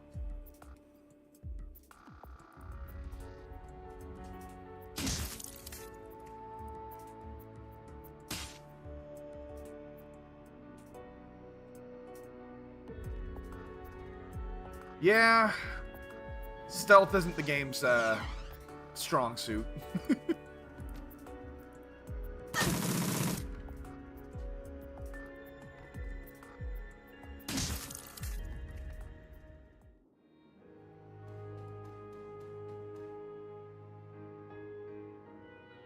A dirty and torn shirt lies discarded on the ground. The fabric is spattered with blood. Glory stares down at it, unblinking. An initiate must have worn that in here. Way too small for an acolyte. Her voice is soft and sad. Maybe he did something to offend Haro. Or maybe a member of the inner circle was in the mood for sport. Doesn't matter anyway. She looks away. The owner of the shirt doesn't need it anymore. This photo disgusts me and makes me upset. Hanging against the wall, you find a grainy photograph that's been mounted to a wooden panel. The wood looks like it was recovered from a construction site. It's rough, splintery stuff, and there are a few nails jutting out of it at odd angles. The photo depicts a pair of teenage girls in ratty clothes, posing against a forested backdrop. The two are entwined in a loving embrace. One is leaning in to plant a kiss on the other's cheek, and the other one is smiling. The smiling girl has a head of fire-red hair. I can clearly see that's not it. Takes a minute to recognize what you're looking at. The red-haired girl is Glory. In the picture, she looks vibrant, happy, and alive. You don't recognize the other girl's face, but from what Glory has told you of her past, it's probably Marta. Glory stares at the photo. Her face is devoid of expression. After a moment, she closes her eyes. You look good as a redhead. Her mouth twists into a joyless smile. Haro certainly thought so. I did it for him, you know. A sign of devotion. All that I wanted was to please him. Of course, now I realize what it really was. It was Haro's way of marking me as his property, like a dog pissing on a tree. Her smile fades. What a goddamn fool I was. The glint of light catches something small and delicate hanging from one of the nails in the wood. Leaning in, you see the object clearly. A thin ring made of braided silver wires. You know what's up with this? Marta gave that to me on the day the photo was taken. Said she made it for me. I left it behind when I left this place behind. Trophy, maybe? I don't know. She stares at the ring for a long moment, then snatches it from the picture frame. She tucks it away into her satchel. It was mine, so I'm taking it. Now let's keep moving. I ain't gotta say no more. Let's see. Garage. Glory pauses at the side of the van. She traces the side of it with a claw. I remember cruising in the back alleys of the Tübingen, looking for kids in need and help. The bait girls, Marta and the others like her, would offer them food, drugs, money, or sex, whatever it took to get them in the van. Once they piled in, Haro and I would be waiting to greet them. I remember so many nights like that. She frowns. I remember how much I used to enjoy it. But coming back here shows integrity, Glory. Most runners wouldn't have done what you're doing tonight. Left to my own devices, I probably wouldn't have. You pushed me to this. To find some semblance of redemption. I owe you for that. You don't owe me anything. She shrugs. Tell yourself whatever you like. We both know the truth. Come on. Get moving. I'd say destroy those tires. This is the Initiate's dormitory. The new arrivals are brought here. There's still hope for these kids, Dapper. Haro hasn't had a chance to ruin them yet. Good. We'll try and get them out of here. Glory raises a hand, suddenly alert. Wait, listen. Movement in the other room. You strain your ears to listen. Soft voices come from the room, drifting out of a nearby vent. You hear a woman's voice. The sound is crisp and smooth and sweet and instantly puts you at ease. Calm now, dear. It's probably nothing. No need to worry yourself. We're so far off the beaten track, you don't get a lot of visitors. Out of the corner of your eye, you see Glory's back stiffen. She flinches as though she's been stung. Another voice, high-pitched and pleading, an adolescent boy. But what if it is someone? What if the bad people have found us? What if they followed me here and they've come to... The female voice cuts in, soft and comforting. Well, then we'll send them away. You're perfectly safe here. You have to believe that. Don't worry, dear heart. Haro won't let anyone hurt you. Not here. Not in this place. Not ever again. You hear another boy. This one is deeper. Are you certain, Marta? Positive. Be calm, all of you. As long as you're here, nothing bad will ever happen. It's her. The girl who lured you here. She gives a curt nod. That's right. Marta. The bait Haro used to draw me to this place. What do you want to do? Glory pauses, grits her teeth. Finally, she spits out an answer. If she's still here, she'll be Haro's #1. My old position. He had his way with all of us, but he was always sweet on Marta. That means she'll have a key to the shrine room. In that case, we're going to have to find a way to get it off her. Yes, but not here, and not now. Those kids in there, They'd all die for her. They already love her. That's what she does.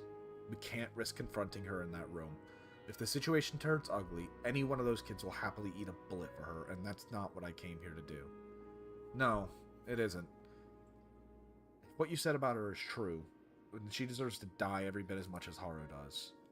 Part of me wants to kill her. She's the reason a lot of kids wound up here, including me. She scowls, and the razors flick out of her fingertips. A second later, she retracts them. We'll deal with her later, though. I won't hurt any more kids voluntarily. Marta's voice floats out through the vent. Hush now, boys, and get some rest. You've got a big day ahead of you. The biggest day of your lives. You get to meet Haru. I promise you, after you speak with him, you'll see the whole world a different way. A better way. The adolescent voice trembles on a response.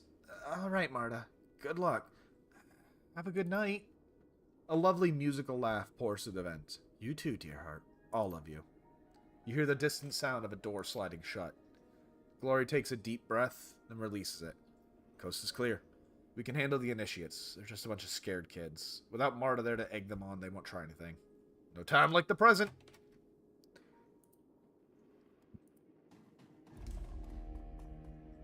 The initiate closest to the door whips his head up at you. He takes a stutter step backwards in alarm, then opens his mouth to cry for help. You don't want to do that. Glory looks deep into the initiative eyes, transfixing him. We're not here to hurt you. You really think you can get to that door before I get to you? The initiative eyes you nervously. His eyes flit to Glory, then falls to her cyber limbs. He swallows. No. Please don't hurt us. Like I said, we don't want to hurt anyone. We just want to have a word with Marta. Alone. You're not going to hurt her? Of course not. We just want to talk. We're old friends.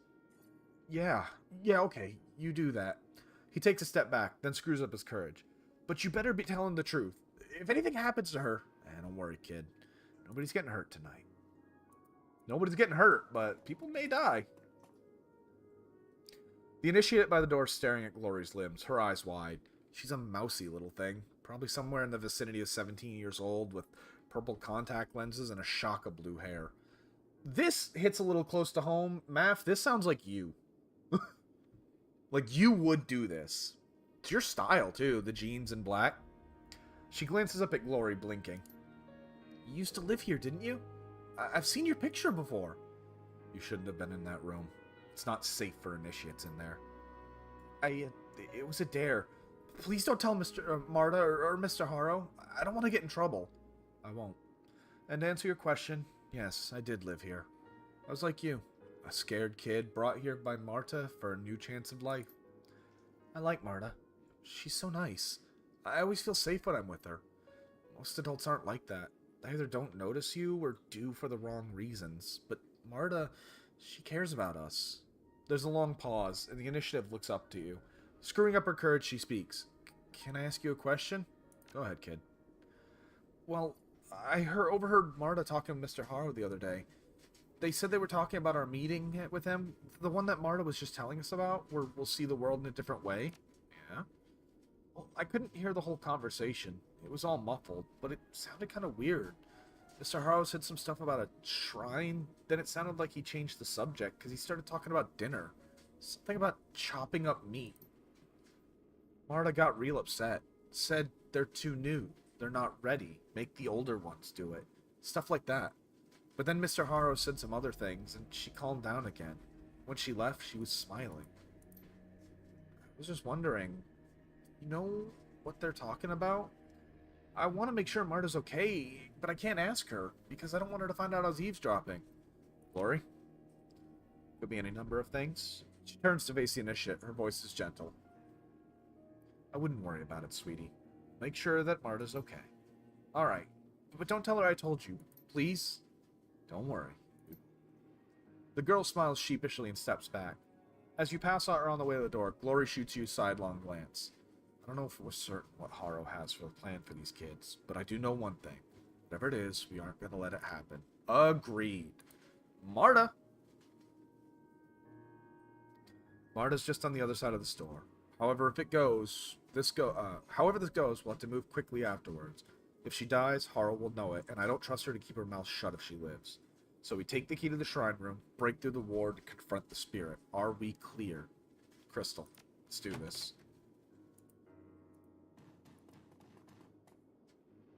The woman in the air is... Yeah, I mean, honestly, Jay, that's the best case scenario. The woman in the room is lovely. Full lips contrast artfully with her fine elvish features, and a tumble of fire-red hair spills down over her shoulders.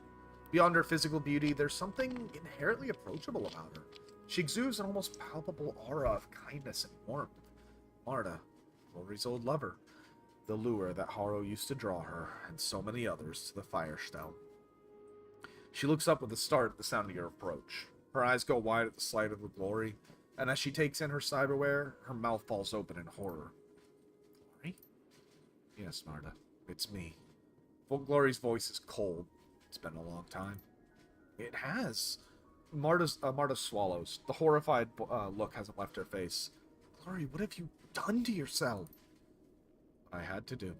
I got out, Marta. This was the only way. Glory. All at once, the horror in Marta's face is replaced with an expression of profound sorrow. I am so sorry. Marta steps forward, her arms extending to wrap Glory in a hug. All at once, something in Glory's face changes. Her skin goes from pale to pallid, and her voice becomes ragged. She takes a step back and raises her claws into a defensive posture. Her voice frosts over with cold rage. Don't you touch me. One of Harrow's creatures. You always were. Marta stops short. One of his creatures? Glory, what are you talking about? Keep your cool, Glory. This isn't like you. Take a good, long look. I was forced to sacrifice my own body to escape from this place, to hack away what made me human, and she's the one that brought her here. Maybe so. But at the end of the day, it was your decision to come back here. Nobody held a gun to your head. She grinds her teeth, says nothing. Eventually, she nods. You're right. It was my choice.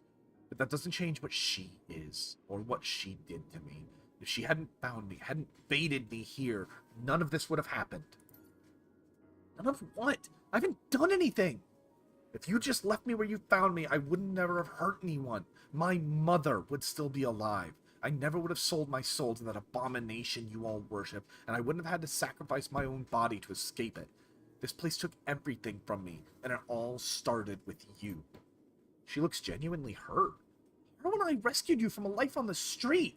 A beautiful girl, homeless, penniless, living in the gutter? I pulled you away from all that. I saved you.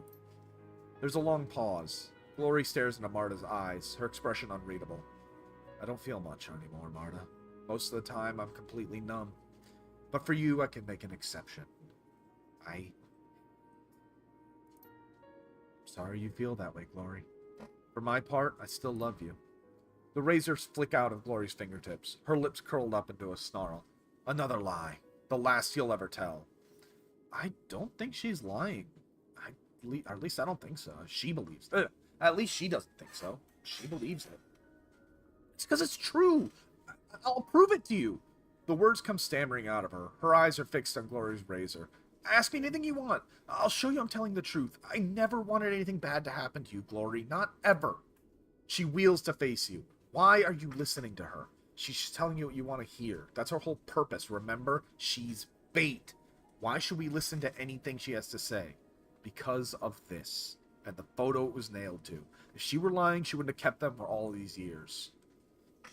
Glory stares at you for a moment, naked hostility on her face.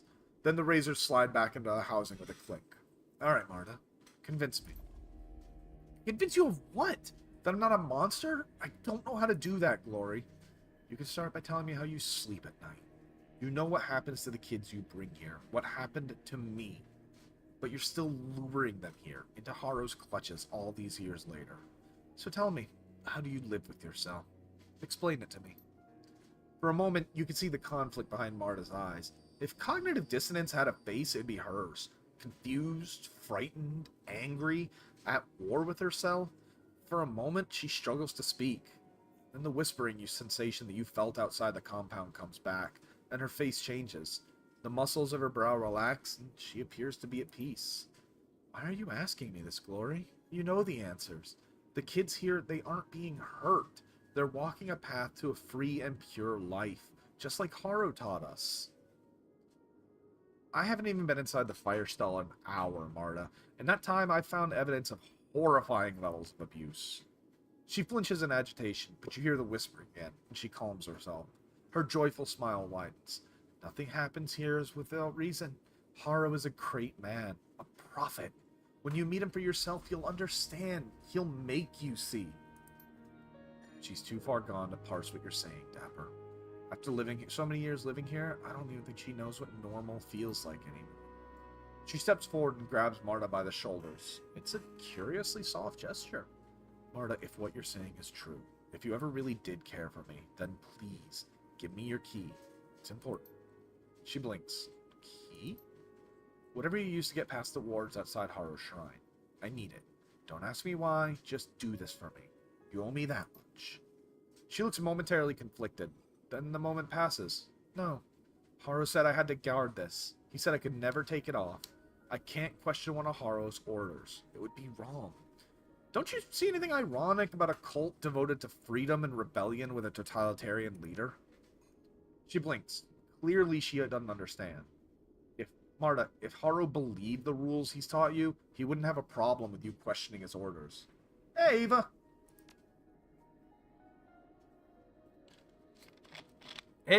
Yeah, we got dark shit on deck, just for a warning, but we're at the back end of it. I actually will be taking my break right after this conversation. Ares has come to bug me, despite getting a snack right before the stream started. She blinks, then the whispering sound returns, soft and insistent, and the flicker of unease on her face is replaced with an easy smile. You just don't understand. You don't see the beauty of Haru's vision. You don't feel the love. Then maybe you can explain it to me. Maybe if you answer my questions, I can see the light. She nods eagerly. Yes, please go on and ask your questions. I'll explain everything, and you'll see how perfect and right our way is, how beautiful it can be. Lori said you two spent a lot of time in the lounge back when she lived here. What you two do in there? She shrugs. The usual. Play games, drink, have sex, watch the trid. Sort of things lovers do in their free time. Why do you ask? Because we found a tattered, blood-stained shirt in there. Looks like it came from an initiate. The confusion washes over her face again. She begins blinking, agitated, and fidgeting. Then that unseen force clamps down again, and she calms. So you found a shirt. So what? There could be hundreds of explanations for that. You know the kind of things that happen in that room, Marta. You've heard the stories. We both did. She shakes her head. I've never seen an initiate harmed in that room. Not once. And as for the rumors, they're just that. Rumors. They have to be. Haru is evil. You get that, right? I mean, he worships the devil. What more do you need? The smile dies on Marta's face. I don't know what Glory told you, but the adversary isn't the devil. Calling him that, reducing him to a cartoonish embodiment of evil, it's an insult. The adversary I reveal is the personification of rebellion, conflict, and change, of anarchy. The fact that you live in Berlin but hold the adversary in contempt proves one of two things. Either you're ignorant or a hypocrite. Maybe the adversary isn't evil, but Haru's interpretation of him certainly is. Her lips curl into a sneer. Haru warned us about this kind of backwards thinking, but I wasn't expecting to hear it from you. I'd always assumed that Shadowrunners were savvy enough to know that good and evil doesn't exist. 9 times out of 10 I'd agree with you. But Marta, the adversary is a special case. Somewhere deep down you must know that. Marta sighs and her voice takes on a condescending tone. I don't have to believe anything you tell me. You don't get to dictate my spiritual beliefs. The fact that you're even trying is sad, Glory. I expected better from you. I'm done with this. If you want to go on slandering the idol I serve, do it somewhere else. As for you, we can either change the subject or you can get ready for a fight. I won't hire any more of your blasphemy. Haru's hurting the runaways. You can see that, can't you? Her smile shifts into an expression of mock concern. Hurting? How so? He's corrupting you all. How many of them has he taken as his wives, you included? She rolls her eyes at you. A lesson in Puritan values from a Shadowrunner. How quaint. Not making a value judgment, just an observation. Sex is a pleasurable function of biology. There's nothing wrong with enjoying it. Haru's only doing what everyone would if they could. It's a sign of how twisted society that you think that's even a problem. Give us the amulet, Marta. Well, I don't know what you expected. We expected that to mean anything, but it doesn't. None of it matters. She fishes the amulet out of her blouse. It dangles on a gold chain, glinting in the firelight. If you want this, you're gonna have to kill me for it. Glory shifts into an attack posture. When she speaks, her voice is unsteady. I'm sorry it came to this, Marta, but your food too far gone to save. If you want to fight, we'll give you one. I didn't want this, Glory. I wish that we could have come out of this as friends, but you haven't convinced me of anything. I made a promise to protect those in my life. Best of luck with that. I won't need luck, outsider. Harrow, my husband, taught me how. She stares at Glory, and her eyes are sad. She raises her hand, and they begin to glow. See for yourself. Why did I let her get to cover?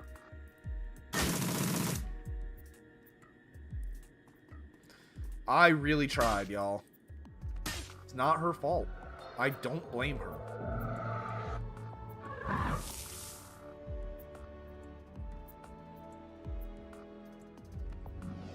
Yeah, the kids are just cool with this. Okay, there they go.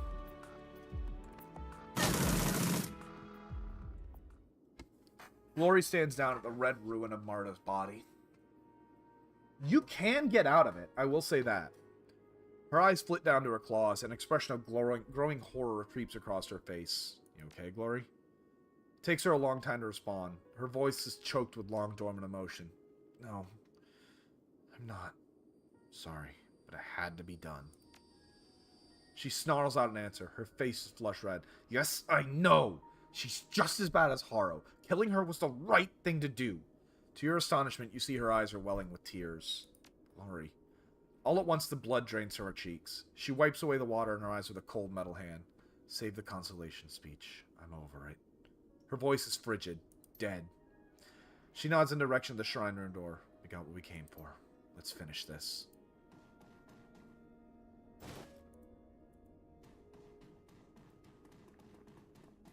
I didn't want to do it, but we had to.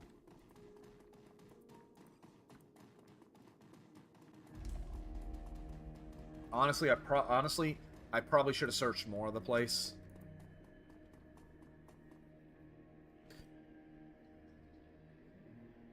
As you step forward, the scintillating red light that streams from the doorway flickers and dies. There's a strange lurching sensation in your gut, but it clears almost instantly. The door swings open with a touch. Glory nods and reaches to her satchel. Her hand comes back. Yeah. Just because you're good doesn't mean you're nice, is what it is. Like I said, you can save her. I usually do, but that's because usually in my time I'm exploring the entire area. I am on a little bit of an advanced timetable here. Glory nods and reaches into her satchel. Her hand comes back clutching a small jar. I'm going to smear this on your forehead. It's sort of alchemical balm. Her voice goes quiet. Harrow taught me how to make it. She unscrews the cap from the jar, revealing a pale white ointment. The surface glitters strangely in the dim light. If you ever wonder where my share of the take from the jobs has gone, this is the answer. Powdered orichalcum isn't cheap. I'm sure it isn't. Where'd you even find a supplier? The talismonger, Algernon, hooked me up with a contact inside of his. I'm not even going to try.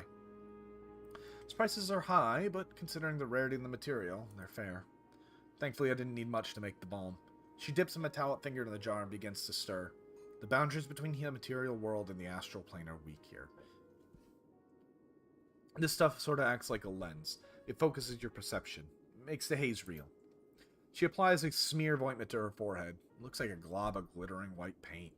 With this, we can deal with the spirit on its own level. Yeah, I'm sure that'll be a ton of fun. She dips her finger back into the balm and traces it down your forehead. The ointment feels cool and oily on your skin. Probably not, but that's what we're here for. Yeah, we about to shoot a ghost. Harrow's shrine and the spirit trapped within it are all that's standing between us and what we're trying to do. So we deal with them, whether we want to or not. She fishes in her bag a second time and pulls out a pair of silver necklaces. A rune-inscribed pendant dangles from each. This will protect your astral self from spiritual possession. Don't take it off while we're dealing with the shrine. Whatever you do. Got it. Glory puts on her own pendant. The necklace glitters slightly against her pale skin. I don't know what's going to happen when we step into that room, Dapper. Playing with forces outside of our control. Are you ready to do this? Been waiting since we got here. Let's go, then. When we engage the spirit, Haru will come rushing back here. When we kill it, he'll be crippled. Then we kill him. That's the plan. Let's do it. But I came in here saying that I was putting Haru down if I had to light this whole place up. If I had to gun down every single one of these poor kids. I meant it. Haru's gotta go. I know they're victims. Marta was a victim too. He's gotta go. Also, yeah, this certainly doesn't look like a fucking Satan shrine. As you approach the shrine, a chorus of high, sibilant voices fill the air. The sound is light and airy, but something about it fills you with a bone-tree dread. Oh, Glory. Glory's eyes go wide. She opens her mouth to speak, but no sound escapes her. Glory, what? Something slams into you. A wave of intangible force that turns your consciousness inside out and sends shockwaves reverberating through your mind. The world lurches, and everything goes black.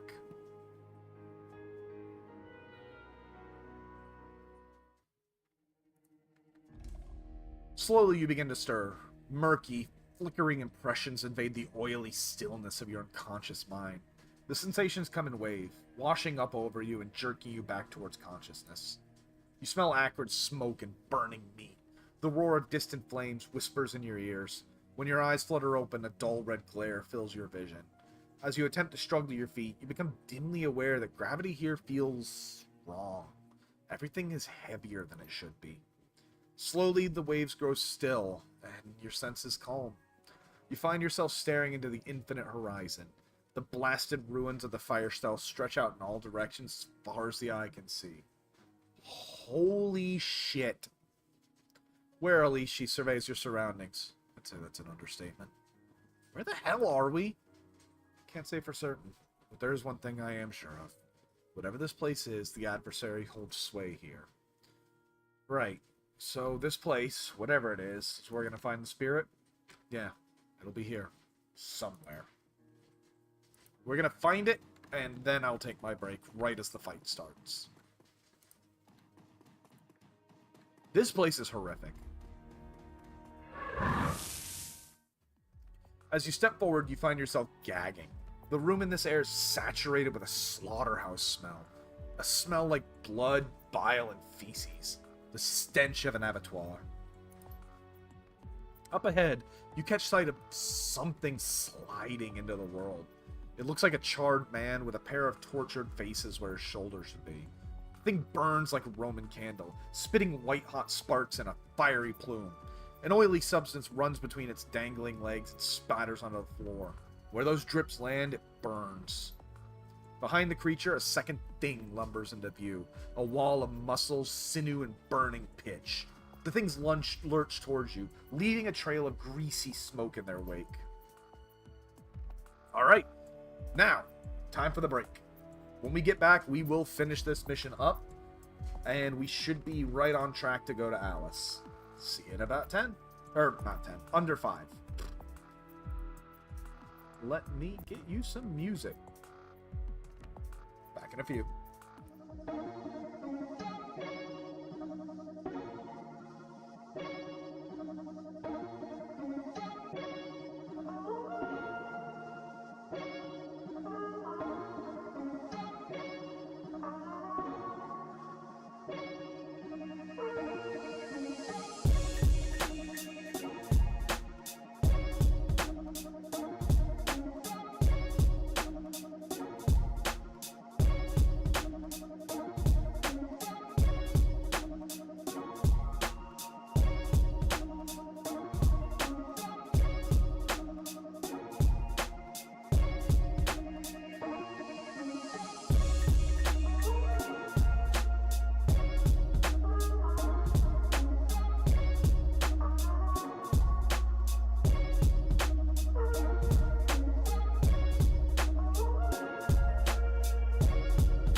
No.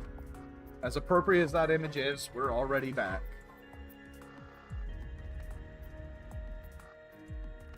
We got some demons to deal with.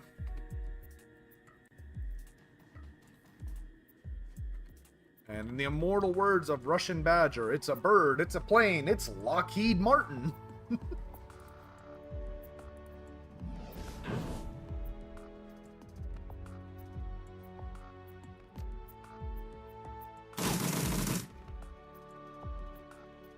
Yeah, Glory's gonna go punch a demon. What's hilarious, Jay?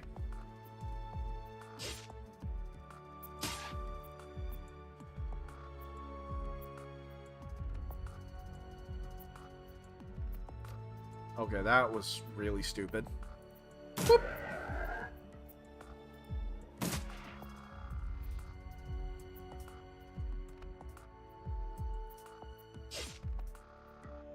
Yeah, like, weirdly peaceful jam. Wow, Glory.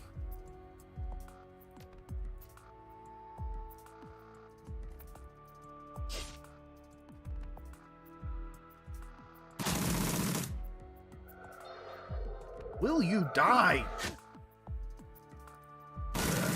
Thank you.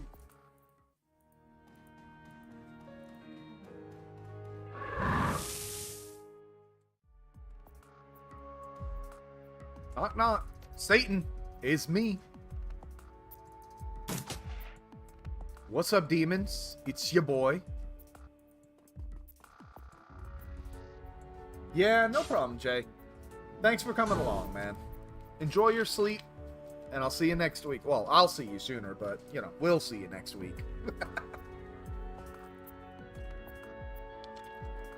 Like I said, man, don't apologize. Don't feel like you ever have to be here, you know?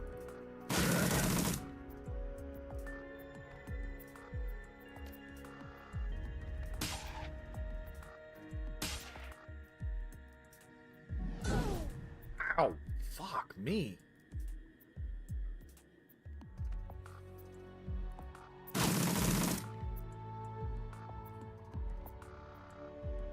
Let's see.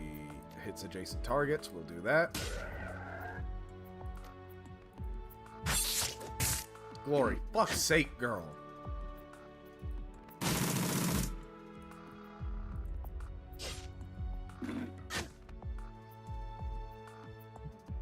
have to patch her up after this.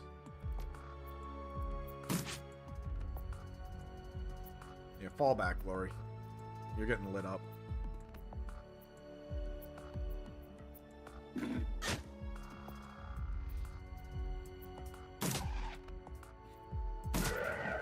There we go. Christ on a bike. Not that Christ has any place here. Here we are. Look at this motherfucker here. The thing that hovers before you is hideous. Its broad chest is jacketed and scaled like patches of burning coal, and many sets of antlers shimmer with heat. It smells like a barn fire. Wood smoke, burning fur, and blackening bodies. The spirit inclines its head towards Glory and spreads its arm in welcome. Glory, welcome, child. It speaks like a chorus of clear, lilting voices. You don't hear them so much as feel them. The sensation is strange, like hundreds of butterflies fluttering in your chest. What a pleasure it is to see you again.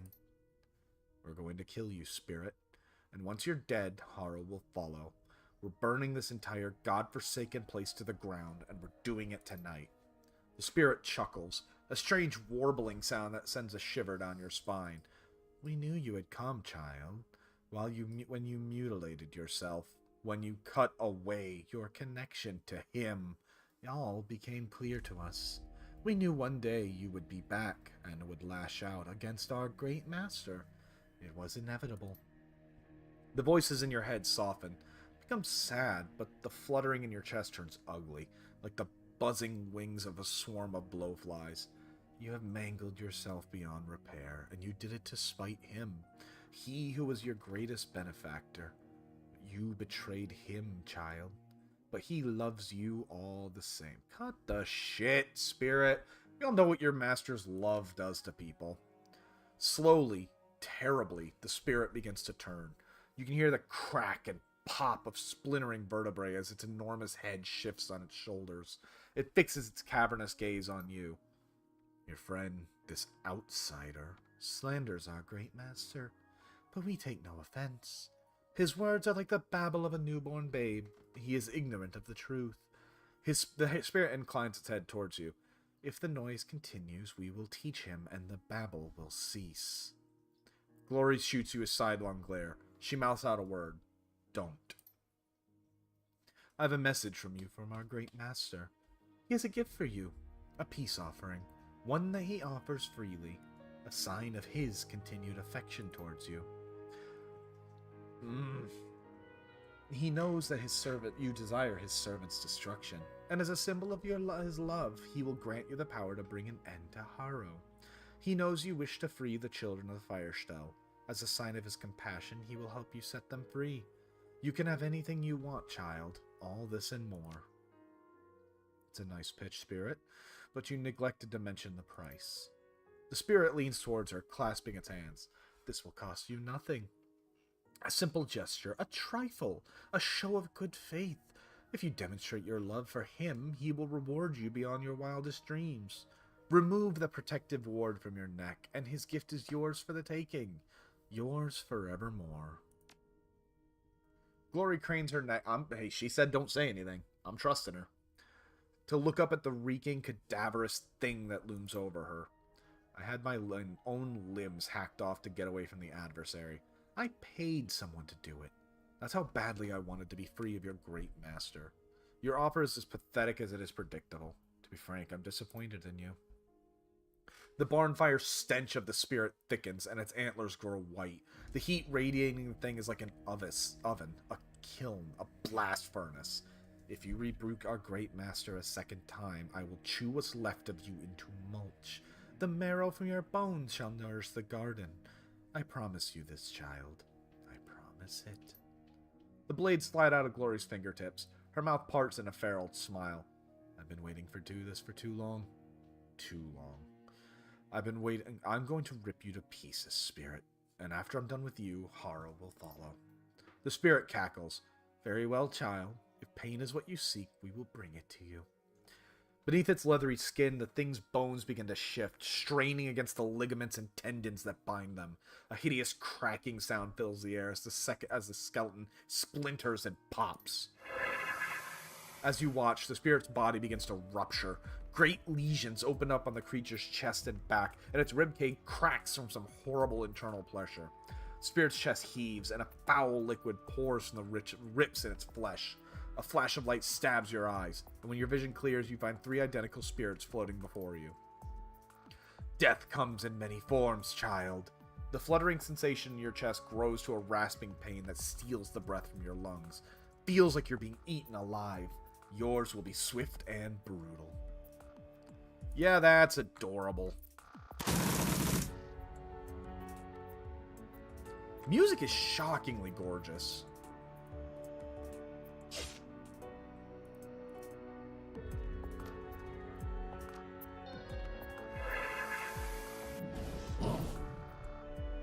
Ouch!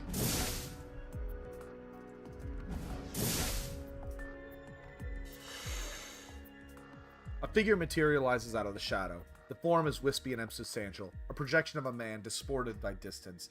His silhouette ripples like a flag in the wind.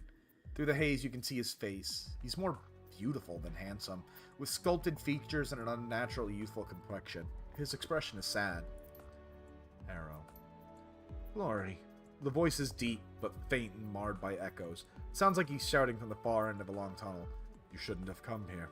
I was content to let you live out your days in peace. You taught me only to kill, monster. You trained me to like it. Seems only fitting that I share what I've learned with you. I don't want to kill you, Glory, and I won't unless you force my hand. The flickering silhouette spreads its arms wide. Ask me for my protection, and I will usher you out of this place. You can leave Firestell in peace. If you ask me politely, I might even let your friend leave with you. You're going to die tonight, Harrow. I'm going to tear out your throat. As you did to poor Marta. The air around him begins to pulse with scintillating bursts of color. His rippling, transparent form glows from heat within. That was a terrible thing, Glory. You brought this upon yourself.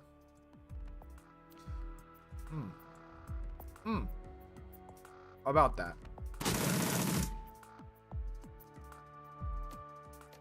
I don't think we really want to worry about him. The demon seems like our bigger priority. And again, if he's just going to keep spawning doppelgangers. Alright. You made your point.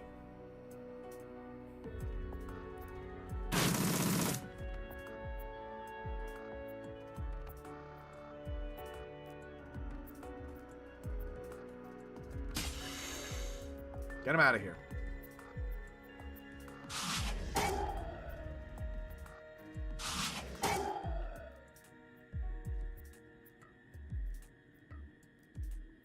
Reload. Get my axe. Yeah, I figured.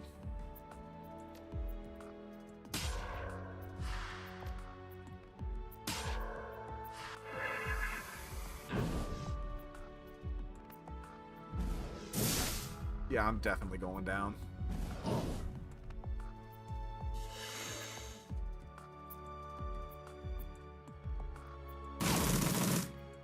Looks like we got Haro back.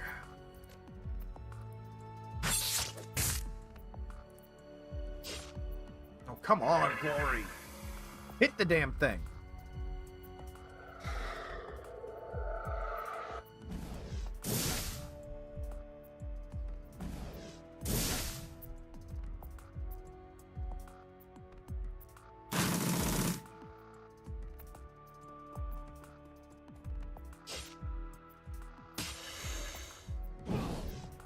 Haro. Yeah, I'm gonna go down, but that's fine. I'll heal. Yeah, it does, but I don't think these things are real. Especially when Haro keeps buffing them.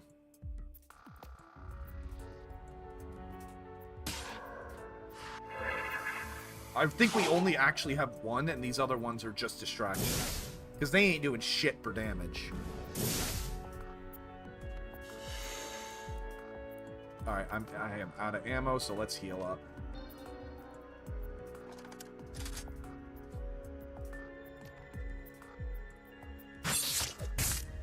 Glory, for fuck's sake, hit the damn thing!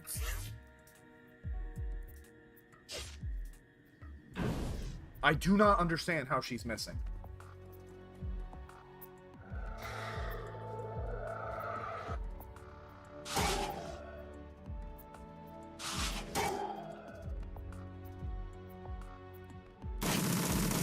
Come on, man!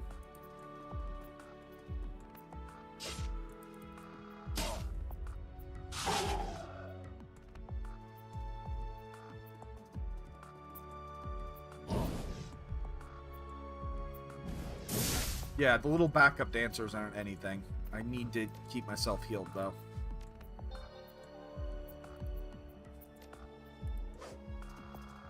Why can't I hit anything today?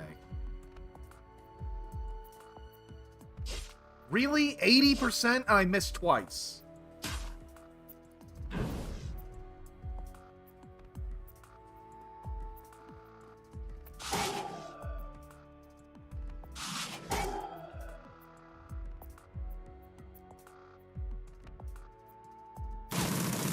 Come on. This is getting ridiculous.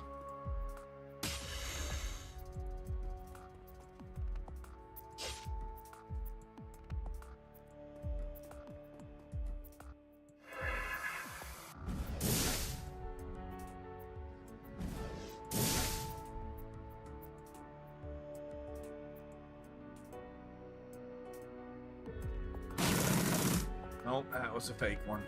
Should have known.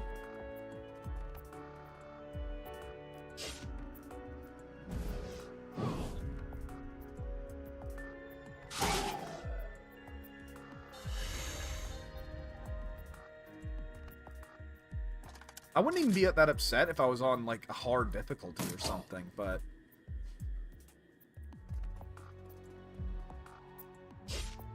Come on! But I'm missing this much every... they're getting crits every turn.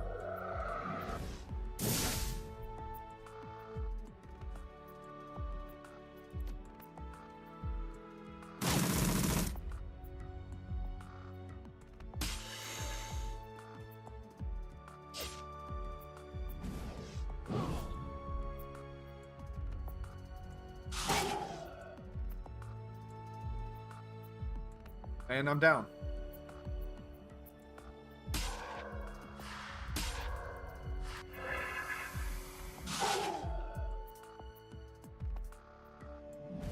Yeah, I think we're gonna wind up restarting this. This is ridiculous, though.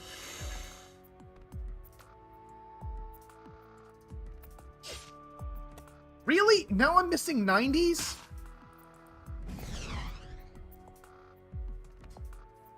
And he's just gonna heal him back up.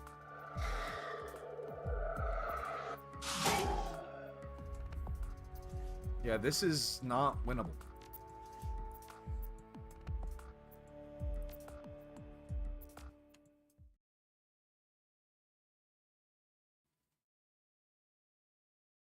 How are we missing something the size of a building?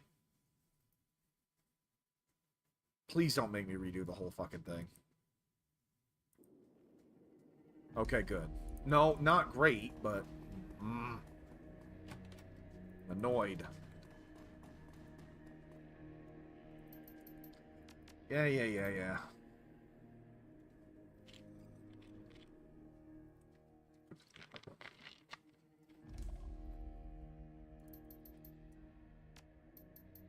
I'd be more upset if I didn't know my luck is the way it is, you know?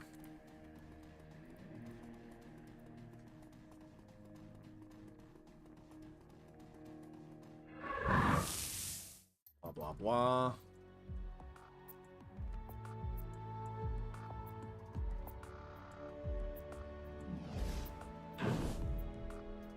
Of course, gets a perfect hit.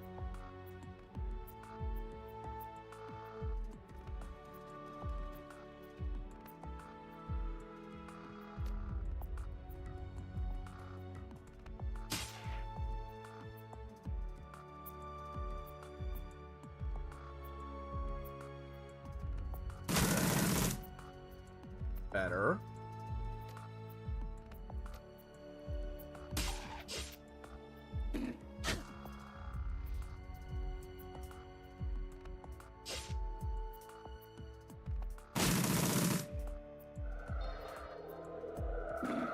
Come on, man. I even have him flanked.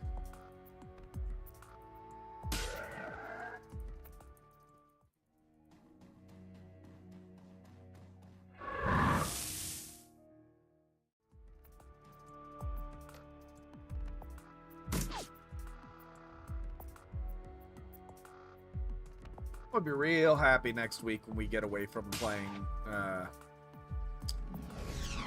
you know, role-based games. I'm gonna take a little break from role-based games after this and XCOM. Oh, okay, that one was my fault at least.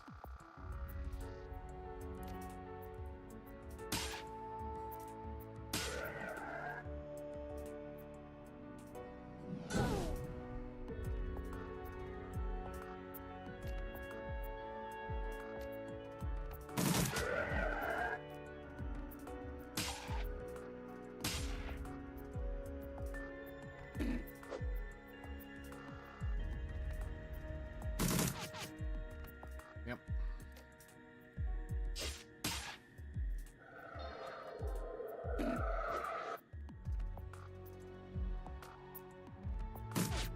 Come on now.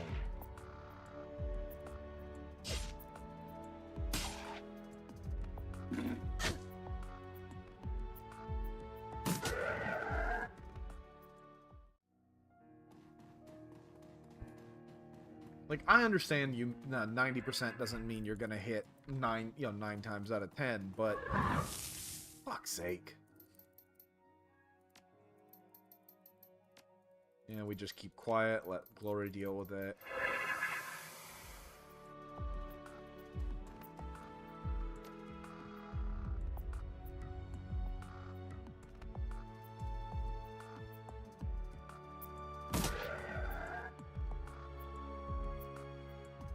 Oh, those things don't... Oh, it doesn't really matter. They're harmless.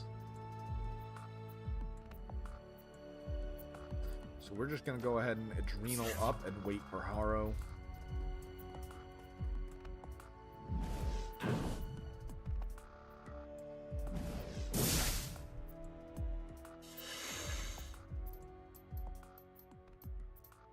Blah, blah, blah.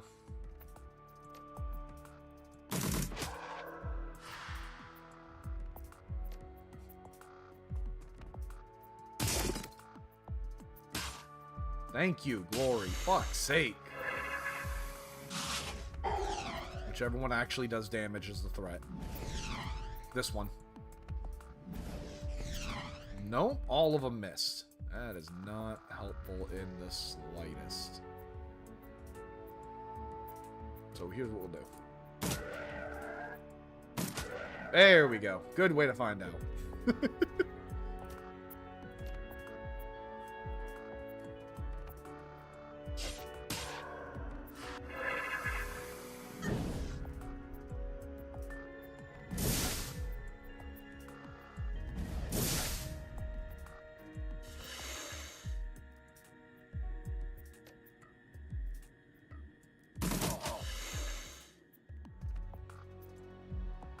Just immediately wipe Harrow out. Not even a problem.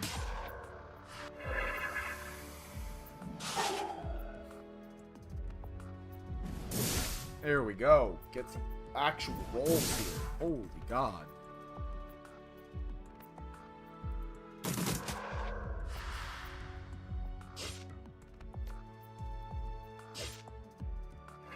Glory, I just said that.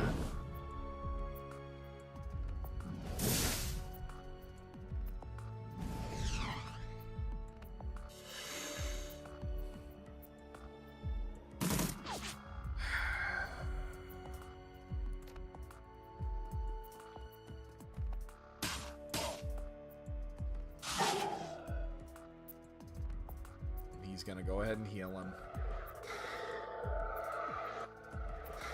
Twice? Why does he get 2 turns all of a sudden?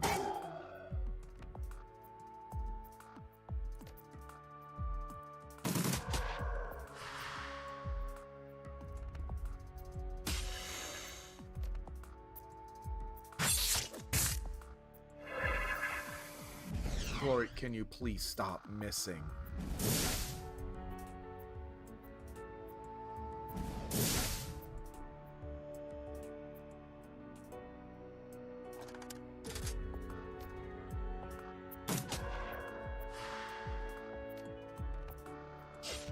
Oh my Jesus Christ.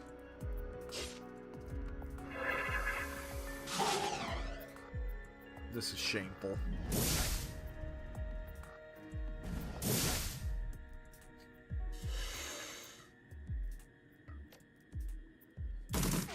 Really? Missed 2 70s, huh?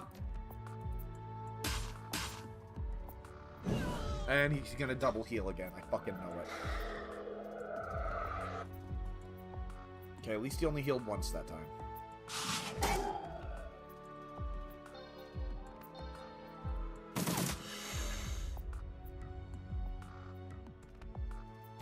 Go ahead and re-up her adrenal pump.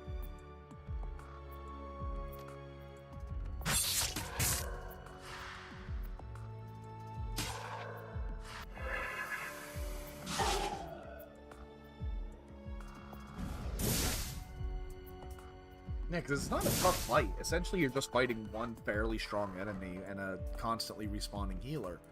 Problem is, he just won't take hits. 83. Finally, Jesus Christ. Weakened, the heart of the fire still stumbles backwards. The barn fire stench intensifies, and its chorus of voices devolves into a cacophony of animals shrieking. The fluttering butterflies in your chest become razor blades, and every shriek is accompanied by white-hot bursts of pain. Glory is up and moving, beelining for the spirit's weakened form. Her claws glint redly in the infernal glow. Glory? Game?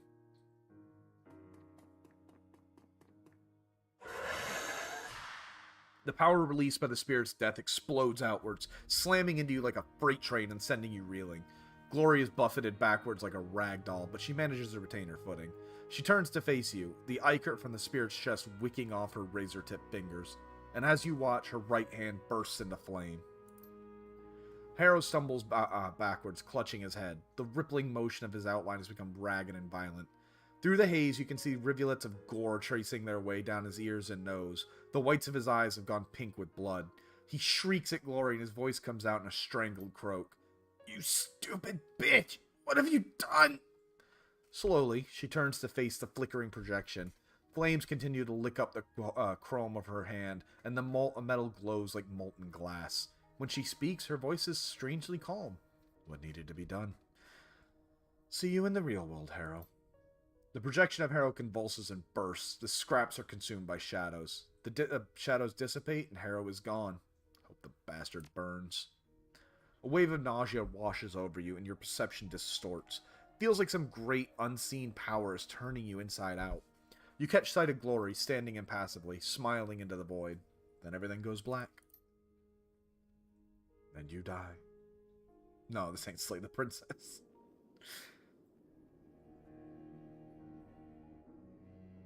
Slowly, you swim back to consciousness. The mound of stone that was Harrow's shrine is shattered, and the aura of power it emanated is gone. Struggling to your feet, you find Glory standing nearby. She looks as calm as ever, but something about her troubles you. Can't quite put a finger on it, but you can't help but shake the feeling something's wrong. You good? She gives you a sidelong glance.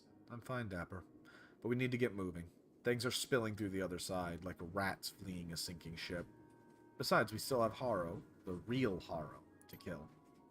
You cough to clear your lungs of soot and smoke that you inhaled in the other place, but to no avail. To your horror, you realize the smoke is here too. Fire still is burning. From the outside, or on the hallway outside, you hear a chaotic jumble of sounds. Just on the other side of the door, a man is yelling, pleading with something to stop. From the cries that follow, you gather his words falling on deaf ears. You also hear a fainter, high-pitched noise, the screams of the initiates.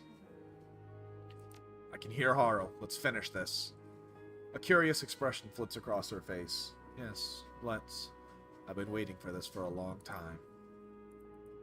Like I said, we made a choice, and I'm sticking to it.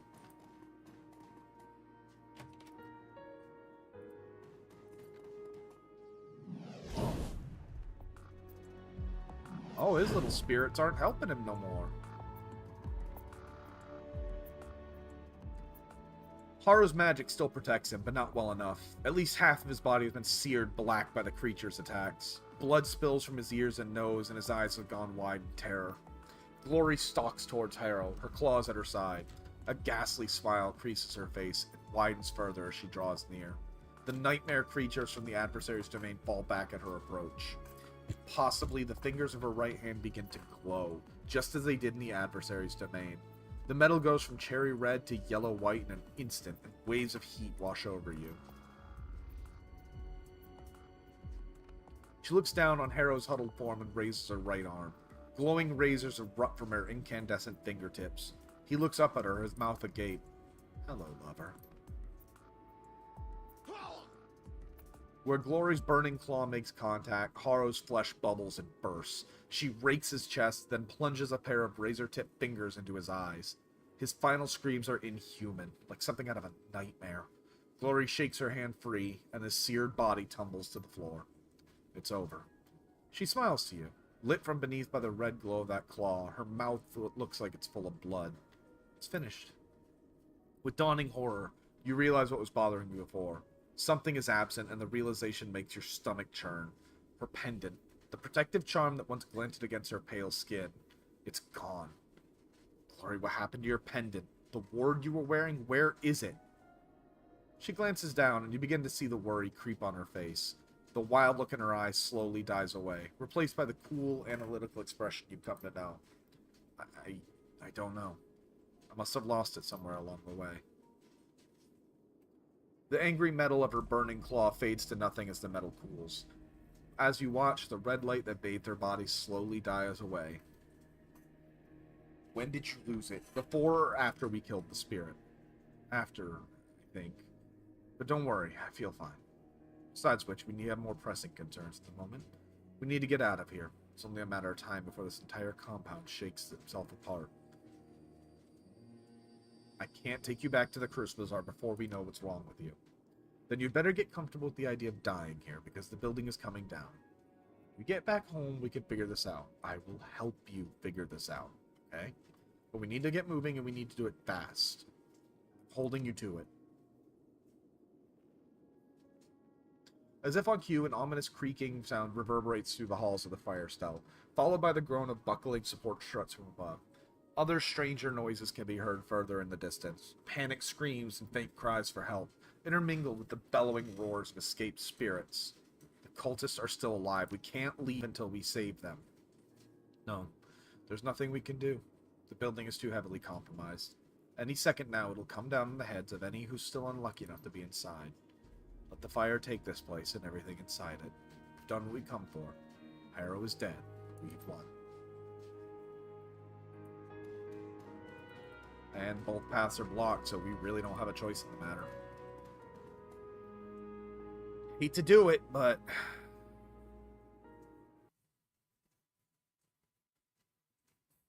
You thread your way back through the trees of the Schaunbuck Forest, I think. Tracing your way back through the thicket where you and Glory hid the van. The inferno that consumed the fair stars is spreading, and the conflagration casts the forest around you in sinister orange light.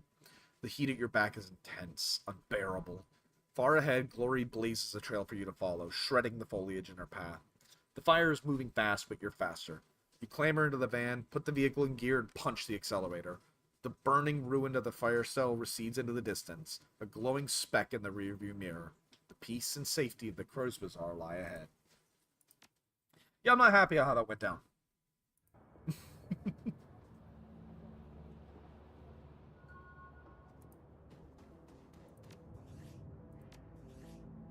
Let's upgrade our ranged combat.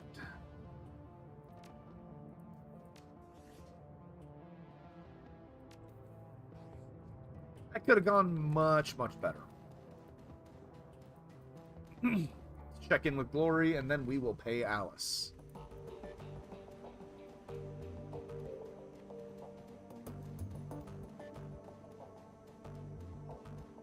How you holding up, Glor? Glory stands, an introspective look on her face. At the sound of your approach, she turns to face you. She nods at you.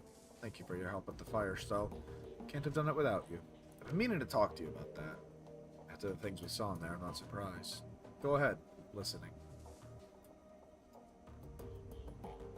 Killed Harold, but we didn't manage to save any of the cultists. Not a single one. We didn't even try.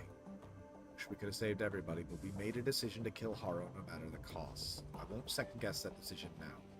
I just wish that we could have saved some. Harrow is dead. Firestell is gone. Forget about the cultists. Think about the future generations of street kids, who will never have to go through what I did. No one will ever be corrupted by that place again. Who knows how many lives we've saved? We did a good thing there, Dapper. You just can't see it from where you're standing. You look distraught when Marta died. How you doing? As well as I could be expected. My feelings to this are complicated. Her expression clouds. I don't want to push you on this if you don't want to talk about it. No, it's okay. I should talk about this. Running away from it won't help anything. She looks away. Part of me still loved her, I think, but the rest hated her for what she represented. Am I ultimately sorry she's dead? Yes. Killing her brought me no joy. On the other hand, I'm not sure what the alternate would have been. Marta was a new definition of the term damaged goods. Can't even imagine the amount of psychological trauma she'd be carrying if she were alive today. It'd take her years to recover, and in that time, she'd still be dangerous. All in all, it's probably better things turned out the way they did. That's what I keep telling myself, anyway. We need to talk about what happened to you back there. You need to be more specific. You know what I'm talking about. The missing pendant, the other place, and the burning hand that you brought back? Ah, that. Well, clearly, something happened when I plunged my claw into the heart of Firestone. But as to what that something was, your guess is as good as mine. So you don't think we should do something about it? What do you propose we do? I don't know how to reverse what's happened to me. To be frank, I don't even know why I'd want to change this. The way I look at it, what happened, happened. I come through it okay, and I've even managed to take some residual, if inexplicable, gain from it. Can that be bad? Don't bother answering that. It was a rhetorical question, and I can see you won't be satisfied until I offer you some sort of real answer. She steeples her fingers, musing. Suppose it's possible that when the spirit died, some portions of its essence was trapped in the hand I used to kill it. How could that happen? We were in a place with different rules, remember? I'm already too far out of my comfort zone to offer you any real answers.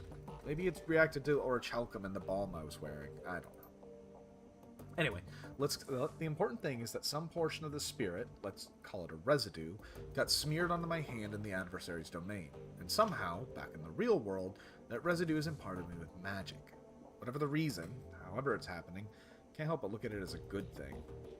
It's helpful, yeah, but helpful and good aren't always the same.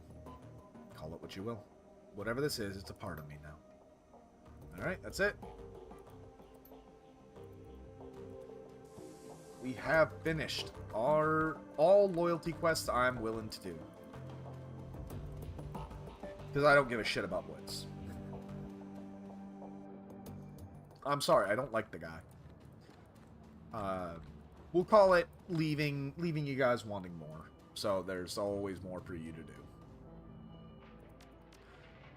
Go ahead and upgrade our gun while we're here. Let's see. Shotgun. Rifle. Colt M23. High damage. High ammo cap. Hell yeah. Actually, you know what? No. I know what's coming. What's gonna come after this. I want my money. The rifle I have is serving me well.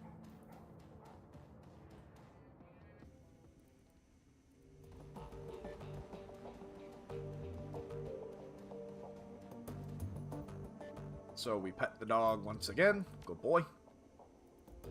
And let's go pay our money.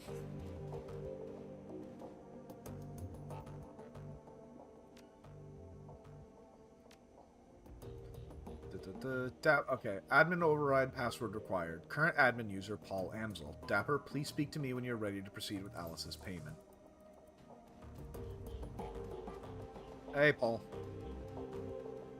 Yeah, no, baby. Oh. I sent a man named Korn to talk to you. Runs things in the neighboring Kies. They're in hard times, and I promised them some rations. Kieran, the Robengeister. Yes, in fact, I received a message from this man a short while ago. If this is your wish, I will work with Samuel to coordinate a shipment of surplus rations to them. I did hear of Gunnari's missing shipments, by the way. If we are to aid Corian, then I trust our misunderstandings with the Robengeister have been resolved. Yeah, hopefully we made some new allies. Today it's Gesundbrunn on hard times, but tomorrow it might be us. A wise move. I think Monica would be proud. Very well. I need your password to transfer the payment. Amsel sucks in a deep breath. He suddenly looks as though an enormous weight had been lifted from his shoulders. Yes. Very good. Excellent, in fact. This has been a long time coming, Dapper. You don't have to tell me how long it's been coming, old man. I've been working my ass off to raise this money. Amsel bristles slightly, but keeps his cool. Yes, of course. You've raised Alice's fee with admirable expedience, despite your obvious social issues. But I'm very much looking forward to bringing this entire sorry episode to a close. And before you see Alice, there are a few things you should know. Pay attention to this, Dapper. It's important. Firstly, this is a one-way operation. Once the funds have been transferred to the cred stick, the only person who will be able to access them is Alice. As far as the team is concerned, that money will simply disappear. Not like we were planning on doing anything with it. Secondly, once you make your way to the rabbit hole with the funds, it's go time. I trust you understand what I mean by that. Go ahead and clarify for me. I mean that retrieving Alice's information will be your only priority. No more distractions, no more side work. I will busy myself with cancelling your remaining job and smoothing any ruffled feathers. Make sense? Anything else? Just that you need to be sure before committing to this. Time is important. A great dragon once is dead, and this is not the kind of thing you take lightly. But you shouldn't return to the rabbit hole unless you are prepared to act. If you have any doubts, then I'd urge you to wait. I understand, and I'm ready. The password is Volklingen. Once you are en route to the rabbit hole with funds for Alice's payment, I will cancel the team's remaining obligations. Understood? I have to say, Dapper, this lifts an enormous weight off my shoulders. When Monica brought you on board, I was initially unsure about you. I would have never said that to anyone else, of course, but I kept you under a watchful eye. I can see now that I doubted her judgment. She chose her successor well. Now please, go fetch the information from Alice. He claps a hand on your shoulder. We're one step closer to solving this mess. You heard the man. To get our money, get our info.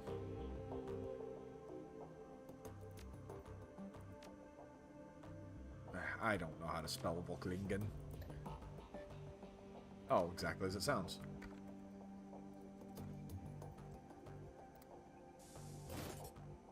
The funds disappear from your account. Moments later, a message appears on the screen. Transfer complete. Sitting at stock is the keyboard. A green LED blooms to life on Alice's cred stick. The trigger's been pulled, and the rabbit hole awaits. On to the... Well, I mean, he literally just told us it's the point of no return. It's not the final mission quite yet, but it does start the final sequences.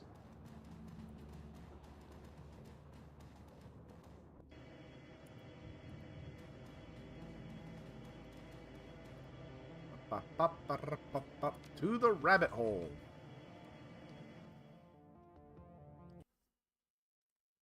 You know, I always wonder, I know the white rabbit, but I wonder why Alice is always associated with rabbits. It's not like Alice herself is a rabbit, you know? The tiny cred stick feels heavy in your pocket, fat with the weight of hard-won new yen. The U-Bahn station swallows you up and sends you hurtling down the rabbit hole, towards Alice, towards the information you bled for. The train pulls to a stop and the doors hiss open into the dark old platform. With any luck, the answers lie ahead.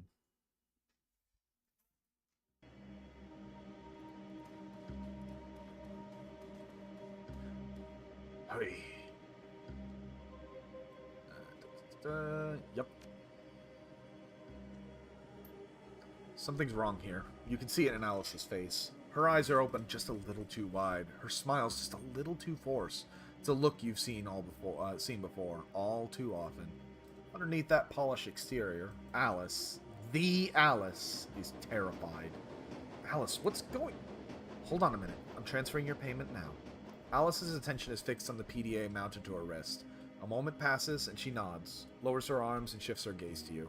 Her smile looks forced, and her eyes keep darting back to the clock on the wall. Everything seems to be in order. Good. What's up with the clock? Something's got you spooked, hasn't it? Without a word, she bends to grab something from under her desk. A moment later, she lifts an aluminum briefcase onto the desk. Your information. She flips the case onto the desk and shoves it towards the camera. As the briefcase glows larger on the screen, you can hear the whine of motors spinning in the arcade's guts. With a smooth mechanical motion, a generic brand optical chip slides out of the payment port in front of you. Alice kicks her seat back and stands. Her movements are becoming more and more erratic. Your answers are on the chip. She checks the clock again. Now, if you'll excuse me, I have to run. Where are you running from, Alice? She pauses. Tries to calm herself, but the panic wins out, and she begins to tremble. You'll find out. And Dapper, free piece of advice, you should drop your search for Valclair. Drop it now and run far, far away. If you don't, you're gonna get yourself killed. She leans in to stare into the camera. On the screen, you can see her eyes are badly bloodshot. And stay out of the Matrix, Dapper. It isn't safe. Abruptly, the screen goes black. Alice is gone. The optical chip sits in its cradle, waiting for you to take it. The instant the chip leaves its cradle, the machine reboots itself. You are once again alone. That's bad.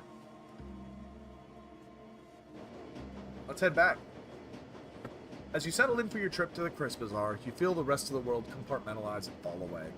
No more distractions. Just you, the train, and the optical chip. It sits in your pocket like a hot stone, impossible to ignore. The train ramps up to speed, filling the air with a monotonous electric whir. The sound is soft, low, and urgent, like the droning wings of an enormous insect. It'd be soothing if your mind wasn't occupied by other matters. All at once, the monotony is broken. Your PDA is buzzing. A quick glance at the screen tells you you're receiving a call, and that Paul Amsel is on the other end. What do we got? Hit the button on the PDA. One look at the grainy image that blossoms to life on the screen to tell you something has gone terribly wrong. The strangled sounds of panicked breathing punch through your PDA's tiny speakers. In the image window, you can see the outlines of figures silhouetted against the backdrop of Amsel's shop. The view rotates, bringing him to the center of the frame. Look who it is! The image sharpens. In the center of the screen stands an enormous orc in battle armor, a hand cannon leveled at something just out of frame. His face is a shiny mat of grafted tissue. His smile like something out of a nightmare. Let him go, you son of a bitch! The orc doesn't respond. You don't hear your own echo over Amsel's microphone either. He must have muted your volume on your end of the conversation. You watch, powerless as the orc's grin widens. The frantic breath you hear coming from off-screen increases in frequency.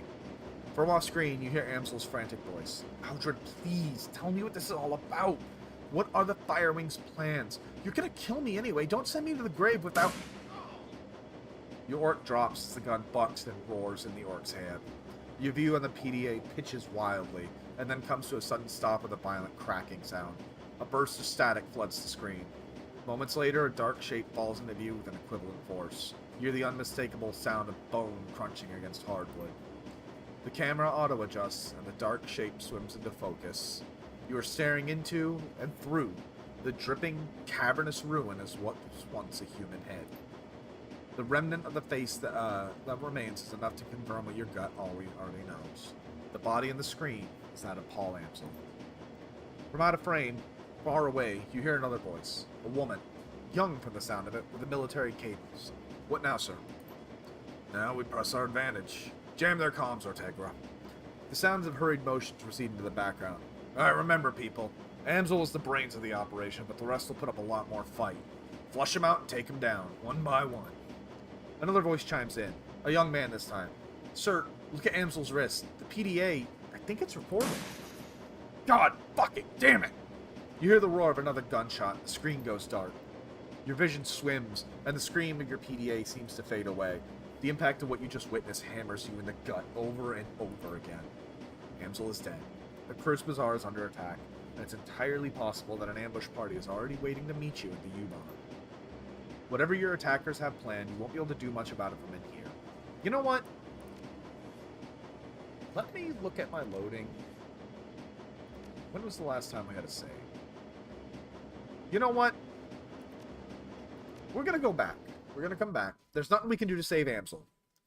But I think I'm going to cut out early on you guys tonight.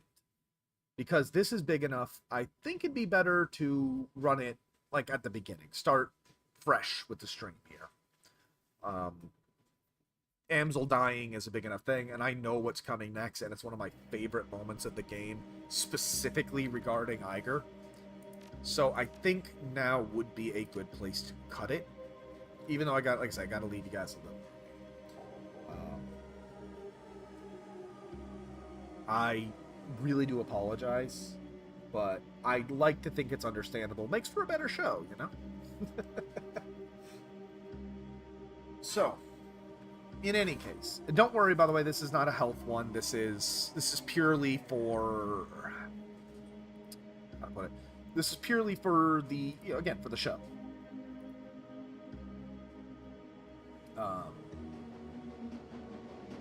Okay. Alright, so, if no one has any objections, then I think I will let you all go.